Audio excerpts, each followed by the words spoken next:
En direct du Bordel Comedy Club, voici Mike Ward sous écoute. Merci beaucoup.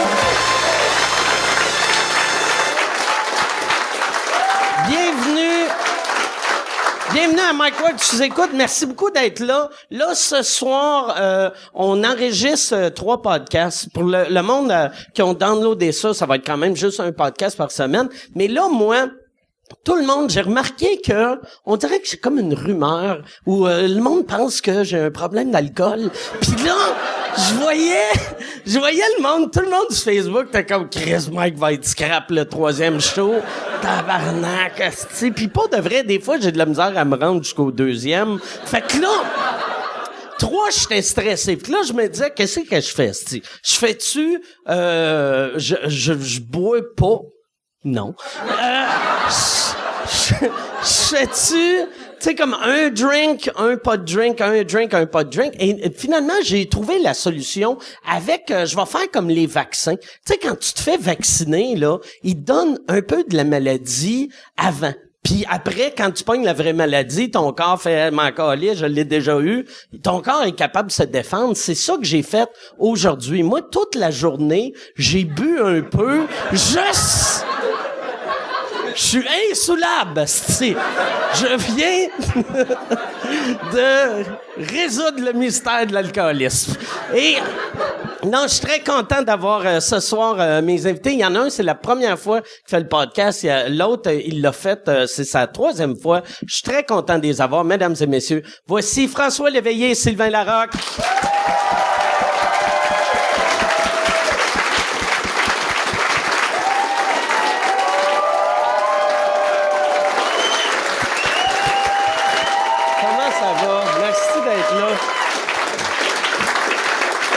Comment ça va, Sylvain? Merci d'être là aussi. Ben, écoute, ça fait plaisir.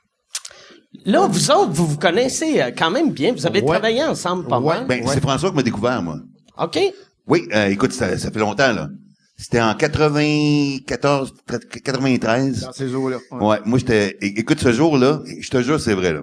Ce jour-là, j'avais pas beaucoup de choses. Ça commençait mon affaire, puis tu sais, j'en vivais pas encore. Puis cet après-midi-là, j'ai réussi à avoir un show Café Campus, à l'époque. Quand il était sur Les Queen Mary. Les lundis juste pour rire. J'ai réussi à avoir un 10 minutes, là. Et dans l'après-midi, je venais de m'acheter le nouvel album de U2, Actum Baby. Ça fait longtemps, Chris, là. Et j'ai écouté One toute l'après-midi en me disant, OK, si à soir ça marche pas, là, j'arrête. OK. J'arrête. Ah ouais, j'arrête. T'es rendu là. J'avais 2 bacs, j'ai une bonne job sur IBM. Je me dis, Chris, ça m'a donné, je vais faire comme ça. Et là, j'arrive au show le soir. J'ouvrais pour Michael Rancourt. Oui, c'est vrai. Il était là au Café Campus. Et puis, dans la salle, il y avait François qui faisait sa mise en scène. Il y avait Stéphane Ferland qui allait devenir mon premier gérant. Il y avait aussi Jean-Claude L'Espérance qui était là. Puis il y avait le directeur des programmes de CKMF à l'époque, maintenant Radio Énergie. Et j'ai eu un standing ovation.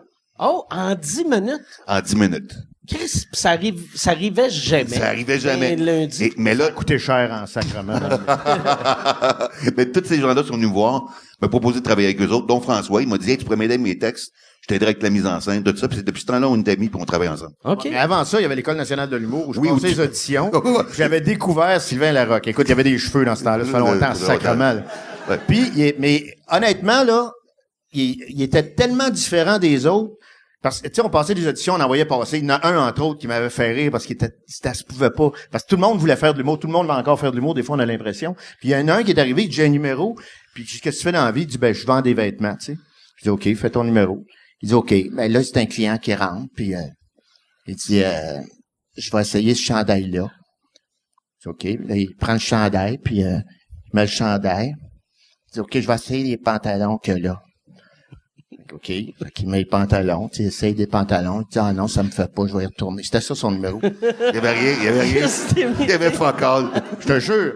Non, mais il y en avait des weird. Puis à un moment donné, Sylvain arrive, puis il fait un numéro, j'ai fait comme, wow, là, il se passe de quoi? Ce gars-là écrivait comme personne d'autre à l'École nationale de l'humour à l'époque écrivait. Puis moi, tout de suite, ça a été non. Ça, c'est un gars, il il nous a enseigné la technique à l'École de l'humour, mais il s'est pointé pour 2 shows dans la session. Ah, j'ai ça. Pour 2 cours dans la session, le résultat était pas là. C'est quoi le cours de technique? Ben, c'est parce que dans le temps, il y avait on travaillait avec des 8 pistes, on travaillait avec du splicing, puis c'était vraiment au début des studios, tu sais. Fait que je montrais comment faire du splicing.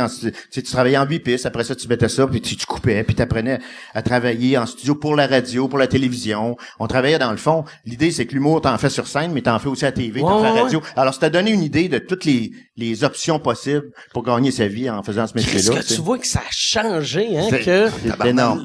Hey, ça va faire 25 ans l'an prochain que je fais ça. Mais toi aussi, à peu près. Ouais, ben moi, on a commencé en même temps. Moi, j'ai commencé. Tu te rappelles du Dog? Ouais. Moi, j'ai commencé en 93. Au Dog, il y avait les soirées Godzilla contre le Bonhomme Vert, contre ci, contre ça. Ouais, il y avait animé tout par le temps Gary le thème. Bray puis Pocket. Ouais. Puis tu sortais de la loge, il y avait une porte qui s'ouvrait, un gros nuage de potes sortait de la loge, les animateurs montaient sur scène, puis c'était psychotronique. C'était vraiment, vraiment weird, mais c'était le fun. Ouais. Il y avait un gars qui s'appelle Mr. Smite qui le faisait des fois. Puis l'autre fois, c'était comme, me semble que c'était un mime ou quelque chose. Puis l'autre fois, j'étais sur un site de genre, tu pouvais avoir des clowns chez vous puis tout, puis j'ai vu un Monsieur Smite que là il fait genre une affaire, c'est Elvis mais en ventriloque. Fait que c'est drôle, ça. C'est Elvis, puis mini Elvis. Puis en le voyant, j'ai fait asti que ça fait idée de gars gelé. Tu sais, ça Ben fait oui, c'est sûr. ça C'est fait clair, t'as pas ça à jeu comme idée. Et moi, cet été, j'étais au feu d'artifice, à Ronde, puis il y a un clown qui animait les enfants, qui est venu me demander un autographe. Puis je me suis dit, Chris, c'est l'apothéose de l'humoriste. T'sais. Fuck les Olivier, un clown m'a demandé un autographe. Je capotais, je capotais, Chris. C'est bien drôle. Ça doit gâcher la magie pour les jeunes, par exemple, tu sais, de voir le clown arrêter d'être clown. Oui, c'est ça. Faire, hey, check, c'est Sylvain Larocque. C'était très drôle. Fait que, ouais, c'est ça. Ben, ça fait longtemps qu'on se connaît, puis qu'on est amis, puis qu'on travaille ensemble. Puis là, c'est ça qui doit être drôle, parce que je réalise, tu sais, nous autres, ça fait longtemps qu'on se connaît, puis quand on s'est rencontrés, nous autres, on était les jeunes, toi, ouais. t'étais le vieux pro, puis là, on est trois vieux. On t'a rattrapé. Non, mais ça, c'est ce qui est drôle là-dedans, là, c'est qu'à un moment donné, moi, je faisais la première partie de Jean Lapointe. Puis Jean Lapointe était dans cinquantaine. Puis à un moment donné, on a travaillé ensemble. Puis je disais, c'est drôle parce que la différence d'âge entre toi et moi est la même que j'avais avec Jean Lapointe. Je disais, maintenant, on s'en va là. Maintenant, on va être deux vieux chiens finis, là. Puis, tu sais, puis je me souviens, entre autres, la première fois que je t'avais remarqué, t'avais volé un trophée aux Oliviers. C'était ma première mise en scène au Gala des Oliviers. C'est moi le script éditeur de ce gala-là aussi. Puis, c'était Mario Jean qui était sur la scène. Toi, t'es arrivé avec tes cheveux verts. J'ai vu un espèce de gars passer. Il a pogné le trophée, puis il a dit, non, c'est à mon tour cette année, puis il est parti. C'est Martin Matt qui gagnait Révélation. Ouais. Qui était venu sur scène, t'avais pris le trophée de ses mains. Ben, c'est parce que moi, j'avais vu dans la journée que, tu sais, quand tu fais un gala des Oliviers, mettons, les places où les gens sont assis, il y a leur nom sur le dossier, sur un papier. Mais il y avait le nom de Mike Ward dans la première rangée, mais écrit au stylo feutre, tout croche. Non, c'est pas moi qui avais écrit le nom. C'est pas grave. Il était au stylo feutre, tout croche pareil. Ah ouais, c'est vrai? Les autres étaient tout imprimés en beau fond, le tien, c'était comme Mike Ward. OK, je le savais même pas. Le pire, c'est qu'après le show, t'avais peur que je te pète la gueule parce que tu pensais que je serais en crise. Au contraire, moi, je suis arrivé après le show, je dis, yes, man, t'as mis de la vie dans le gala en sacrement. Tu m'avais dit, ça, on aurait dû y penser. Ouais. Mais moi, c'est ça. Moi, c'est que j'avais un gag parce que je faisais un gag sur lequel j'allais dire que j'allais gagner. Puis là, je le rodais, le gag. Ben, tu sais, je le faisais dans les bars, puis ça riait. Puis à un moment donné, je faisais, ça me fait chier que c'est impossible que je le fasse, ce gag-là. Puis là, je disais au monde, fuck off, je vais aller voler le trophée. Puis là, ça applaudissait. Puis si t'es pas game. Puis tu sais, j'étais jeune. Puis moi, quelqu'un qui me disait j'étais pas game, j'étais comme, je vais te montrer que je suis game, tabarnak. Fait que ça, c'était comme un, je vais te montrer que je suis game à des alcooliques de Rivière-du-Loup. Ça, c'est t'as fait la mise en scène des Oliviers combien d'années? Les deux premiers. OK. Les deux premiers. Le premier, ça a super bien marché. Le deuxième, on s'est pété à la gueule. On a eu des bonnes cotes d'écoute, mais écoute, tout, quand tu dis que tu montes un show, là, puis tout est contre toi. Tout. C'était l'année que il y avait des lignes ouvertes à Radio-Canada qui parlaient contre l'humour, qui disaient que l'humour c'était rendu vulgaire. Ben, c'est une des années où les lignes ouvertes parlaient contre l'humour. Écoute, tout était contre nous autres. Puis là, j'arrêtais pas de monter le gala, puis je me disais, on va se la péter en tabarnak. Puis je voyais le mur s'en venir. J'étais là, man. Il consommait des Rolaids. C'était un bol de Rolaids avec du lait le matin. C'est là qu'on a développé une relation par téléphone. Je l'appelais à tout bout de champ, puis il disait, gros chien à genoux calif, va te péter à la gueule. Puis il comprenait pas pourquoi, parce que c'est des soirs que c'était top. m'insulter. J'étais à mon bureau, j'écrivais, à un moment donné, de ring. Si chienne ta gueule, va te péter la gueule, si va te Puis là, je fouetter. refermais la ligne. Tu comprends? Puis il raccrochait. Mais Chris, c'est quoi, ça? Il voulait Fallait que je me se défoule sur quelqu'un, puis Il c'était voulait lui. juste se défouler. T'avais-tu un afficheur? Tu savais-tu au moins que Non, c'était non, lui? mais c'était en ou- 99, ouais. On avait des afficheurs, mais Ok. t'avais pas, je savais que c'était lui, je reconnaissais sa Ok. voix, là. C'est pas juste pourquoi le monde m'insulte tout Alors, le temps.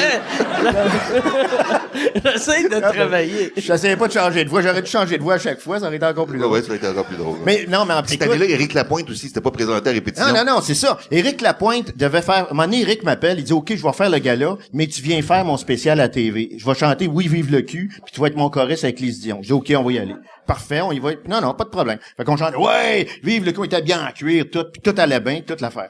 Le jour de la répétition officielle, Éric, il est arrivé à un accident dans les bars, ça arrive jamais. Je sais pas ce qui s'est passé. Ben, il est comme planté d'une table en verre, En verre. puis il avait le bras cassé. Écoute, il s'est ouvert le bras. C'est vrai. Ah oui, il s'est ouvert le bras. Fait qu'il vient pas à répétition, le gars-là, c'est le soir, là. L'après-midi, c'est la répétition, il se pointe Ah ouais. pas. Là, le il est gérant en train de m'appelle. les fous. Moi, je capote. J'appelle le gérant. Je dis, là, tabarnak, j'étais allé faire Oui, vive le cul. Il va venir faire son cul ici de sa scène, certain. Fait que là, je dis, puis là, le costume, c'est un costume de bonhomme carnaval. Il était tout fait, le costume.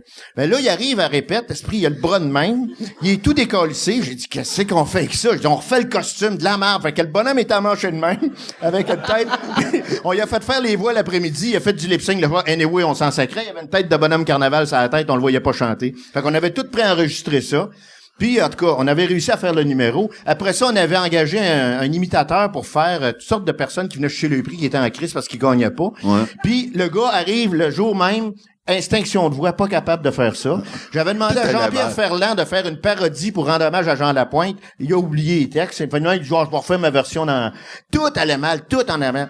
Puis À c'était place de l'année... faire une parodie, lui, il a fait, non, je vais faire Non, la on va faire version ma originale. version originale. Il a fait ça, ça avait plus rapport pantoute. Là, en plus, c'est que c'était l'année où tout allait mal. Fait que tout le monde s'excusait, tu sais. Puis moi, je m'étais fié au timing de l'année d'avant.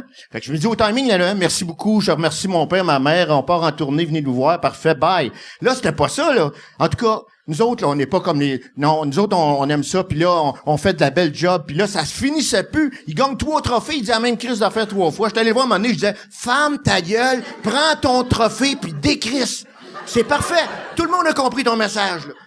Puis ça a été de même, on a été 1 heure de plus que le gala de l'année d'avant. 1 heure de plus, là, c'est catastrophique, ça. Le lendemain, je suis resté couché pendant 3 jours. Non, c'était, écoute, ça a été un des pires moments de ma Il était vie. vert, puis il shakeait, Ah, c'était en position j'étais fétale. brûlé, là. Ça a Mais, aucun tu sais, sens. on le sait pas des fois quand tu sais, vous le voyez à la TV, puis le lendemain, les gens disent, ah, c'était pourri, câlisse, mais vous voyez pas tout le travail, les mois de travail qu'on peut faire pour monter un événement de même. Tu sais, des fois, il y a des choses qui sont contre toi, puis qu'est-ce que tu veux qu'on fasse? Faut vivre avec, faut Tu dealer mets avec. autant d'énergie à monter un show de marde qu'un bon chef-d'œuvre. show, il faut l'endosser. Parce qu'il y a personne qui fait « Asti que c'est de la marde », mais... Non, non, Parce que mais- c'est un one-shot. Tu sais pas si ça va marcher c'est ou ça. ça marchera pas. Tu peux pas le roder, tu peux pas l'essayer. Fait que tu travailles aussi fort, sinon plus fort. Quand tu perçois qu'il y a peut-être de la marde à l'horizon, tu travailles encore plus fort. Ouais, vu que t'es en mode panique. Ah non, ben, bon, on n'était pas en mode panique, mais c'est comme quand tu sais que tu vas perdre ton élection. Tu sais, c'est drôle parce qu'il y a un politicien qui disait, on le savait qu'on allait perdre, mais tu peux pas dire à toute la gang, en tout cas, on va se la péter en esti à soir, mais c'est pas grave. Non, t'es obligé de, bon, tu sais, on y va jusqu'à la dernière minute, puis après, on le savait qu'on allait se péter à la gueule, mais c'est ce qu'on fait, c'est the show must go on. C'est ça. Fait que c'est ça qu'on fait. Puis, mais moi, j'ai aimé faire les deux côtés de la médaille. J'ai fait autant sur la scène que derrière la scène parce que ça Moi m'a aussi. permis, premièrement, de connaître tellement d'artistes de toutes les générations possibles et imaginables. Tu sais, la première fois qu'on a fait un gala, j'ai fait la mise en scène d'un de tes galas à Québec. Moi, j'ai découvert ton humour, puis j'ai fait comme tabarouette. Entre autres, un gag qui m'a fait, puis pour moi, c'est dans les annales, là, c'est quand t'as fait le gala à Québec, tu dis, nous autres, vous savez, les humoristes, quand on devient comédien, les comédiens haïssent ça en sacrement parce que on lui vole le job. Mais à soir, c'est un comédien qui vient faire de l'humour. Puis j'aimerais ça que tout le monde ensemble, t'en souviens-tu? Ah ouais, tout on le leur monde dit, crie chou. va chier. Ah, va chier. Va chier. OK, fait que tout le monde, il fait répéter, Mike, va chier, va chier. OK, 1, 2, 3, go, mesdames, messieurs, Dave Richer. Il rentre sur la scène en chaise roulante. Le monde a jamais bien raide. Jamais bien raide. Ça, là, à vie, ça a été un des meilleurs gags que j'ai vus. J'étais couché à terre. Moi, Mike, Ça, faut le faire en Mike 50. m'a fait rire très souvent, moi. Très souvent. Et souvent, dans la vie de tous les jours, tu m'as fait autant rire que dans tes shows, que j'ai adoré d'ailleurs, tous les shows que tu as fait. Mais un moment, t'es en France, au Festival de Nantes. Puis, on est en train de faire une entrevue radio et il s'en calisse complètement, là.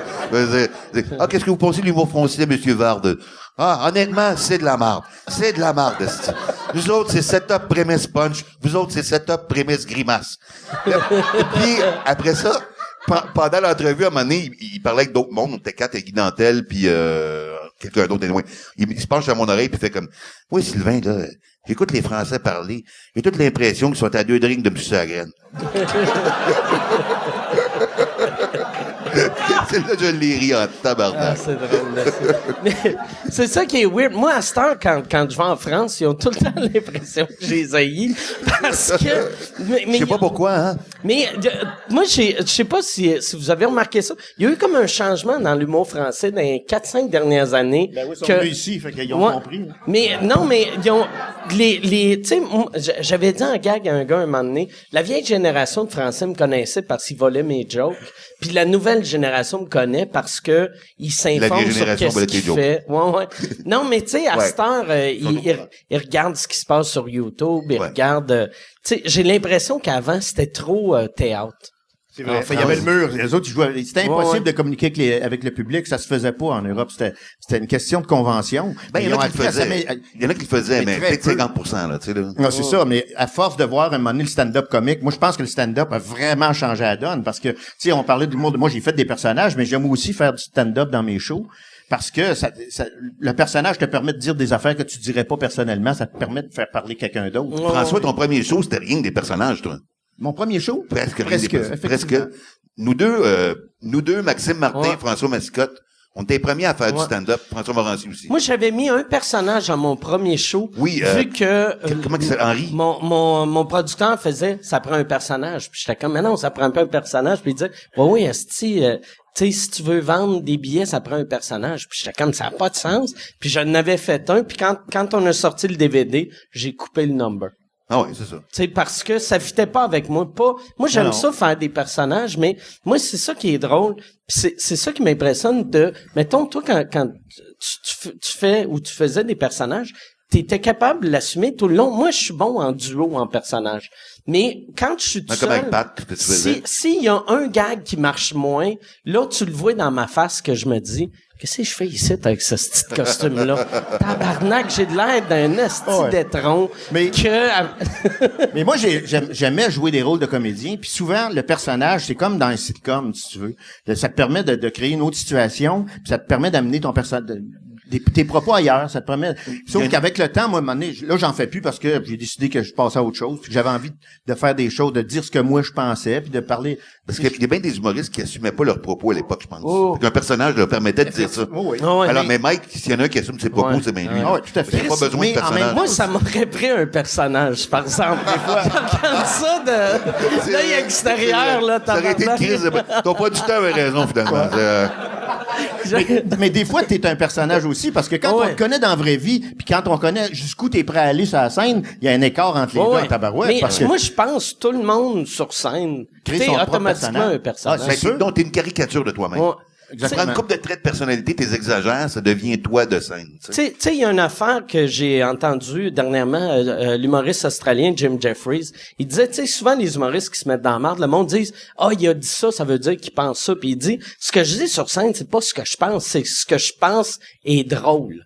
Tu sais, puis là, il donne plein d'exemples, mais tu sais, moi, tu sais, il y a 1000 affaires que je fais sur scène que dans la vie, je ferais pas parce que je serais Chris, ça n'a pas d'allure faire ça quand je suis au Pacini. Mais non, mais tu sais, sur scène, tu sais... Mais les gens pensent que c'est tout vrai ce qu'on dit, tu sais.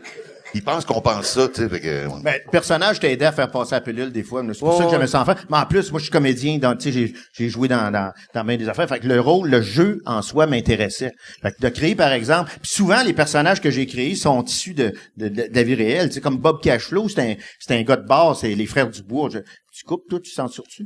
Non, non. En tout cas, je sais pas si vous connaissez c'est des gens très sympathiques, qui travaillaient dans les bars. C'était les Hells c'était avant les Hells. Disons que c'était des gens qui étaient, tu sais, t'es propriétaire de bar, là, tu sais, comme, puis un moment donné, il venait me voir puis il me disait, moi, un bon show, là, c'est parce que le cash, je l'entends sonner, c'est-tu clair, ça?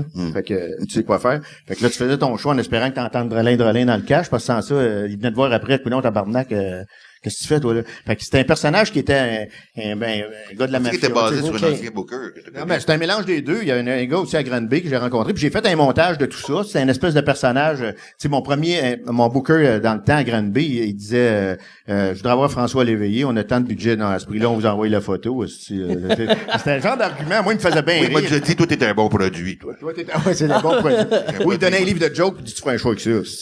Fait que c'était un bonhomme un peu spécial. Puis j'ai monté Bob Cashflow à partir d'une symbiose de tous ces personnages-là. Comme l'animateur de Pastoral, c'était vraiment un animateur de Pastoral qu'on avait au cégep, qui rentrait puis jouait du xylophone. Tu avais de la pastorale au cégep? Au cégep. Quel âge que t'as, tabarnak? Je vais avoir mes fonds de pension l'année prochaine. Moi, je vais pas en parler, mais... Non, mais crime, c'est vrai. Il venait, puis il jouait du xylophone, puis il posait des questions au monde. Ça, c'était là, savez-vous pourquoi ça va mal dans le monde? Les gens ils disent, oh non, ça encore c'est vrai, mais il y a pas juste ça. Y a-tu d'autres réponses? Puis tout le monde s'en sacrait. Il y avait un chandail en laine en plein mois de juillet. C'était vraiment le bonhomme qui fitait pas pantoute. Puis je trouvais que c'était un personnage intéressant pour parler de rien. Lui, tu l'as-tu revu après? Non, je n'ai revu un autre dans le même genre, par exemple, puis je faisais ce personnage-là, il est venu me voir après, puis il fait plus jamais ça, parce que là, les étudiants vont rire de moi toute l'année, puis... OK, il s'était reconnu. Oh oui, OK. C'était vraiment ça, c'était des bonnes personnes. Parce que c'est ça qui est absurde. Moi, j'ai l'impression, mon personnage d'Henri, il était basé sur un gars, puis il y avait Tu m'en avais parlé de ce gars-là, c'est un ami d'enfance, c'est toi? Oui, c'est un ami d'enfance. Tu travailles dans le dépanneur, c'est ça? Ouais, il avait travaillé dans un dépanneur avec moi. Puis ce gars-là, moi, ce qui me faisait rire, il me voyait une fois ou 3 ans quand je suis arrivé à Montréal. Puis à chaque fois qu'il me voyait, il me disait, la deuxième phrase, c'est tout le temps, Chris, t'es mon meilleur ami. Ça serait le fun qu'on se pogne un appart ensemble. Puis je trouvais, ça me faisait tellement rire. Puis la première fois qu'il m'a vu faire le personnage, je disais cette phrase-là dans un des gags, puis là, je le vois après, puis je suis tabarnak, il va être en crise, mais on a pris une bière, puis il m'a vraiment dit, il a fait, asti, c'est bon, j'aime ça, ce que tu fais. Chris, on se voit pas assez souvent, asti, on devrait, asti, j'ai le goût, asti, je vais aller à Montréal, on se pogne un appart ensemble. Il a rien compris. Mais il disait même pas ça pour joker, là, il était sincère, puis j'ai fait, OK, il le verra jamais. Il était un peu naïf, est-ce que tu m'as Oui, non, c'est ça. Ben, tu sais, quand le personnage, que là, il est devenu quelque chose d'autre avec Patrick Roux, mais quand le personnage, en gros, c'est sûr, c'est pas le gars le plus allumé que... C'est ça. Il fait comme, OK. Il écoute-tu ton émission à soir, lui, ouais? Hein? Écoutes-tu l'émission à Je soir, le c'est sais bon? pas, mais Tu s'il vas le savoir. regarde, sûrement, je pourrais dire son prénom, puis il se reconnaîtrait pas. Il ferait comme... Non, il y a beaucoup de Raymond, hostie. Il t'enverrait un mail, on devrait prendre un appartement ensemble. Mais toi, t'avais fait ton personnage. Oui. Ben, c'était pas un C'était une soirée où tous les stand-up faisaient des personnages. Ouais, c'était au swimming, on avait fait un spécial personnage qu'on demandait à des humoristes qui faisaient jamais de personnage de faire un personnage. Puis Sylvain, c'était n'importe quoi. Vraiment travailler fort. Je suis pas bon des personnages, moi, OK? Je m'étais fait un bungalow, vraiment, là, tu sais, une boîte de carton avec un toit, puis je l'avais bricolé, puis j'avais fait un chapeau avec. Puis le personnage commençait en disant, j'entends des voix dans ma tête, fait que leur ai fait un bungalow. Puis tout le long, c'était des lignes absurdes de même. C'était épais. Mais toi, c'est surprenant que à l'école, ils t'ont-tu imposé des personnages? Ils ont essayé. OK. Ils ont essayé, ils n'ont pas réussi. OK. Fait qu'à chaque semaine, ils disaient, là, Sylvain, Tu pourrais essayer un personnage. Non, j'ai essayé un personnage. La première fois que j'ai fait un show sur scène, c'était au Lundi Juste pour rire, au Club Soda à l'époque, en 91, genre. Puis j'avais un personnage de directeur d'école secondaire qui faisait rien que des hosties de jeux de mots de marde. Je l'ai plus jamais refait après. Mais tu sais, c'est le seul personnage que j'ai fait, c'est ça. Ouais. Qu'est-ce qui est drôle en plus, moi, je me rappelle quand je m'étais dit, je vais essayer un personnage. Après 2 phrases, ça sonnait comme juste un autre personnage que j'avais vu que j'aimais. Ouais. Fait que je vais faire un vieux. Après 1 minute, c'était Monsieur Caron d'RBO, puis c'était juste ça. T'sais. Mais moi, les personnages sont arrivés aussi parce que j'ai été auteur, compositeur, interprète. Moi, j'ai été chanteur pendant bien des années. Puis après 80... T'étais chanteur pendant 15-20 ans avant de faire le monde. Ouais, avant. Fait que j'ai fait 3 albums, en fait. Ah, t'avais de la pastorelle au cégep, c'est bon. Écoute, c'est ça. Puis, non, mais j'ai quand même bien fait, j'ai fait de la tournée en Europe, j'ai fait ça à un moment donné, puis après 80, après le référendum de 80, en fait, la culture québécoise a droppé, là, le théâtre, ça a droppé, le cinéma, la chanson, tout, puis c'est devenu comme, on est passé du fond à la forme, complètement. T'es arrivé avec le disco, les claviers, les synthétiseurs, la coke est là-dedans, pas à la place du pot, ça a tout changé, la façon de voir les choses, ça. Puis, moi, j'ai été comme une période de purgatoire où je savais plus ce que j'allais faire dans le métier. Puis là, ils sont arrivés lundi juste pour rire. Louise Richer, parce que je faisais un petit peu de monologue ou de présentation plus que de monologue. T'étais drôle entre tes Ben, tunes, c'est ça. genre. Ton premier numéro, c'est c'était-tu mal à la tête? Mal à la tête, c'est ça, exactement. T'as-tu Puis, ce ça a numéro-là? été un hit. Je me suis levé un matin, j'avais mal à la tête, j'avais une fissure fissure qui partait là. qui passait là, il prend 2 cafés. Tu as entendu le crise de même numéro de C'est le gars qui consomme tout le temps pour essayer de se repomper, mais ça fait une boucle puis ça arrête pas. Je vous le ferai pas, là, c'est long, là, mais c'est un super bon numéro qui a super bien marché. Puis là, de fil en aiguille, d'ailleurs, c'est le seul numéro que je faisais qui était pas un personnage, dans le fond, c'était stand-up. Puis après ça, j'ai essayé de faire d'autres affaires, puis j'étais mal à l'aise parce que, premièrement, je me voyais plus comme chanteur que comme humoriste. Puis c'est les personnages qui m'ont permis de faire le pont tranquillement, pas vite. OK. Sans ça, je serais peut-être pas arrivé à faire de l'humour comme je le voulais puis là, à un moment donné, j'ai commencé à enlever ça. Puis c'est drôle parce qu'au début, ça, c'est drôle des personnages parce que t'en mets épais en tabarouette. Tu sais, t'as la perruque, t'as le veston, t'as les souliers, les bottes. C'est juste que t'as pas les bobettes pour dire, OK, là, je l'ai. Puis, à un moment donné, tu réalises que c'est une convention. T'en enlèves. Finalement, tu te mettrais juste une paire de lunettes. Oh, puis le personnage est là. Mais au départ, j'avais besoin comme de m'enrober de tout... Ouais, c'est normal. Moi, Pat Gros, un moment donné, on avait, nous autres, les Simon et Henri, il y a une année qu'on a fait que Pat est pas habillé pareil parce que on avait les dos engraissés puis il rentrait plus dans son col roulé. Il rentrait plus dans le... Fait qu'il avait mis une chemise. Puis là, j'étais arrivé, puis là, j'avais fait, c'est quoi ça, Chris? Puis il a dit, le col roulé me fait plus. Puis j'ai fait, pourquoi t'as pas acheté un autre col roulé, tu sais? Puis il a dit, le monde ne remarqueront pas. Puis personne n'a remarqué. Ouais, non, effectivement, c'est une convention. Même, on avait fait un moment donné, Pat Gros, tu sais, il y avait son émission, Le Gros Luxe à Musique Plus. Puis il avait fait une chanson qui s'appelait Dans les bois. Puis là, on voyait Simon et Henri dans le clip. Puis il a dit, on va juste faire, vu qu'on chante, toi fais mon personnage, moi je vais faire le tien. Qu'on on a inversé nos personnages. Personne n'a remarqué. Personne s'en est rendu. C'est là que tu vois que le monde s'en calisse. Complètement. Nous autres, on se donne tellement du trouble en se disant, non, le monde va... Ça, toi, là, t'es en train de revenir à la musique, par exemple. Moi, quand j'ai eu 60... En fait, ce qui est arrivé, là, c'est que moi, ma fille est auteur, compositeur, interprète, Sarah. Ouais, et puis, elle a gagné Cégep en spectacle en 2008. Puis là, elle me dit, m'en donné, elle m'a appelé, c'est-à-dire, puis elle m'a dit, je suis en studio, je veux faire un album, peux-tu me passer 10 000 $? Fait que, disons, je pense que ça marche pas tout à fait de même, faudrait qu'on s'en parle, tu sais. Fait que là, je me suis dit, moi, à 60 ans, je reviens à la chanson parce que je trippe la guitare, premièrement. J'étais un collectionneur de guitare, puis j'étais un joueur de guitare, puis je m'ennuyais de ça. Puis j'ai décidé de faire une formule hybride, humour et chanson. Puis ça s'inspire, mes chansons sont soit la conclusion d'un monologue ou l'intro, puis tout, puis ça marche, la formule marche super bien, on a du fun pareil, mais ça me permet aussi des fois de dire des affaires différemment, tu sais, de passer par des émotions plus vraies, puis en fait, on a parti notre maison de disques, ma fille et moi. Puis j'ai fait mon premier disque en 2012 en même temps qu'elle. Puis là, on vient de faire notre deuxième album. Elle l'a sorti en février, moi en avril. Puis depuis ce temps-là, je roule cette formule-là. J'ai du fun à le faire parce qu'on tripe. J'ai 2 maudits bons musiciens avec moi. Puis c'est le fun parce que tu passes par toute la gamme d'émotions. Moi, je me suis toujours dit, un bon show, c'est comme un bon buffet. Tu passes par tout, puis tu jases de tout autour de la table.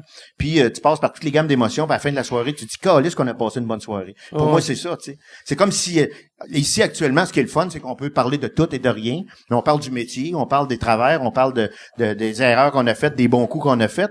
Puis c'est ça qui est le fun. Tu sors en disant, calisse, c'est intéressant, c'était le fun, puis j'ai décidé d'être de même, puis ça marche. J'ai du fun à le faire. C'est quoi, tu sais, toi, avec la carrière que t'as eue, c'est quoi, tu sais, tu disais des erreurs qu'on a faites, une erreur, mettons, t'as-tu des regrets ou t'as pas? Moi, tu sais, des fois, je me demande si t'avais à refaire ce métier-là, le ferais-tu différemment? Je dis oui, je le ferais complètement différemment parce que quand tu vas au restaurant, là, tu manges pas toujours la même affaire. C'est le fun d'aller ailleurs sur le menu. Fait que c'est pas pour les erreurs que j'ai faites ou les bons coups que j'ai faits. C'est que j'essaierais d'aller voir. Ce métier-là, il est trippant. Puis c'est le fun de tout découvrir. C'est pour ça que j'ai trippé à faire de la mise en scène. J'ai trippé à travailler avec un paquet de monde qui tu sais, les Denis Drolet. La première fois que j'ai monté ça, c'est un gars-là des Oliviers. Écoute, tout le monde a fait comme c'est quoi ça, tabarnak? Écoute, non, mais le défi du metteur en scène, là, c'est de faire qu'il faut que le pont se fasse entre eux autres puis le public. Puis à Québec, à un moment donné, on savait pas quoi faire parce que dans la salle, les gens disaient Ouais. C'était vraiment, je comprends pas, ils catchaient pas. Puis on essayait, j'ai mis un feu de camp devant les autres, y a rien que j'ai pas fait. Puis c'était juste les shots dans la salle étaient plus drôles que les autres sur la scène parce que les autres même, je pense qu'ils se regardaient puis ils disaient je comprends Je pas. me rappelle ce gars-là, en plus que il y avait, tu sais, la télé, ils vont souvent faire, si mettons l'humoriste parle de gros, ils vont filmer un gros pour montrer que le gros est rire, fait qu'on a le droit de rire des gros. Là, je pense que c'est pas mal ça qu'ils essayent de faire. Mais là, avec les Denis, ils pointaient des barbus. Ouais, mais les Denis ils pointaient, c'est ça, des barbus, puis il y avait un monsieur qui faisait juste. Puis tu voyais qu'il aimait pas ça, tu sais, il faisait comme... Moi, je broyais en coulisses parce que je riais plus d'avoir la réaction des shots dans la salle que les autres sur la scène parce que... Je sais pas si vous vous souvenez d'un show qu'on a fait un moment donné, c'était au Spectrum. On enregistrait 2 spectacles ce soir-là. Un hardcore puis un softcore. Ouais, ils sont mélangés. Les 2 publics se sont mélangés. C'est-à-dire qu'il y avait le premier show était très hard, dont Mike qui était dessus. Et puis c'est un public plus jeune. Et le deuxième, c'est un public plus âgé, avec des humoristes plus âgés. C'était les classiques de l'humour Le deuxième, c'était les classiques, les interdits. les interdits. Et puis, ils ont mélangé les 2 publics. Fait que t'avais la vieille crowd qui s'est pointée au show hardcore. Ils sont venus en autobus, c'est pas des fans. Je voyais la réaction du public au numéro de Mike, là, je pleurais dans les loges, je faisais comme, Écoute, mais t'en as lâché une ils coupe de vont mois saigner tranquille. des yeux, c'est... Écoute, il a un moment donné, il a dit à un monsieur, là, arrête de rire, tu vas péter ton sac. Il y a un autre, pas dedans, ça doit sucer en tabarnak. En tout cas, il y avait plein de belles petites phrases comme ça. Puis, mais c'était vraiment le soir, le public avait rien à foutre. Là, tu sais, c'était vraiment, ça marchait pas. Puis moi, j'étais allé voir Ils ont inversé les 2 publics. Ah oui. C'était vraiment drôle. On peut pas faire de show de même, ça n'a pas de... Tout le monde sortait, puis dans le fond, les seuls rires que t'entendais dans la salle, c'était « Oh! Mon Dieu Seigneur! Oh! Ça n'a pas de bon... Oh! Ça n'a pas de bon sens! Ça n'a pas de bon sens! » Ouais, Tout était script éditeur là-dessus? Non, je participais au... OK. oui, c'est Luc Sonnet qui faisait la mise en scène. OK. Puis moi, je faisais la mise en scène du premier, je pense, de mémoire, en tout cas. Mais... Moi, j'étais là sur un des 2 shows, je me souviens plus lequel. Je sais plus. Mais je t'ai vu. C'est un souvenir. Mais je me rappelle... Les humoristes sont souvent... On rit plus beaucoup des jokes parce qu'on en voit trop, on en écrit trop. Mais quand on voit un de nos chums avoir de la misère sur scène, c'est qu'on rit. Ça, c'est vraiment... Ouais, puis les chiens viennent te donner une tape dans le dos. Hey, ça va bien aller. Tout fait Il y a rien, mais c'est vrai, il y a rien de plus drôle que de voir quelqu'un que, tu sais, mettons quelqu'un que tu trouves pas bon qui se plante, c'est pas le fun. Non, c'est pas le fun. Quelqu'un que tu sais que tu t'as l'air puis il se plante, c'est juste drôle. Là. Il pourrait être capable de faire rire, mais juste pas là. Mais c'est comme quand des fois, mais juste montrer les différences de villes. Chaque ville a sa mentalité, puis chaque ville répond pas aux mêmes gags de la même façon. Un moment donné, on avait fait les lundis juste pour rire, puis j'avais fait un number. C'était suite le gars qui, quand je passais les auditions, le gars qui avait passé, il essayait du linge, puis finalement j'avais trouvé ça. Je riais parce que je trouvais ça tellement poche que je comprenais pas. Je dis qu'est-ce qu'il y a un maudit bon number. Je dis à Louise Richer, si j'ai une idée, je fais ça lundi. Mais faut dire que dans le temps où lundi pour rire, t'avais un segment du show, c'était les gens qu'on a refusés pour le show. Ouais, tu comprends? okay. Fait qu'il y a des petits bouts d'audition, tu sais. C'était le bout de poche, c'était les auditions. Les humoristes passaient, faisaient 1 minute d'audition poche, puis ils s'en allaient, mais le monde riait parce qu'il y avait un 2e degré. C'est ça. Fait que moi, j'arrive avec un number, puis je dis, je vais faire... number de gars de linge. C'est le number de gars de linge qui punch. Mais il punch, il n'y a pas de punch, tu sais. Fait que ça commence, hey, bonsoir tout le monde. Un matin, je me lève, toi. Un le cadran sonne, il m'a réveillé bien raide, lui, là. Merci. Là. Puis le numéro, il dure 5 minutes de même. Livré avec la, tu sais, avec l'attitude du gars qui recule. la chanson comique, là, mais il n'y a pas de punch. J'ouvre le garde-robe. Ah, si, il y avait plein de linge là-dedans. Merci. Là, pogne la chemise, mets la manche, douette, mets la manche, gauche, mets un bouton. Demandez, j'étais tout habillé, moi, là. Merci. Là.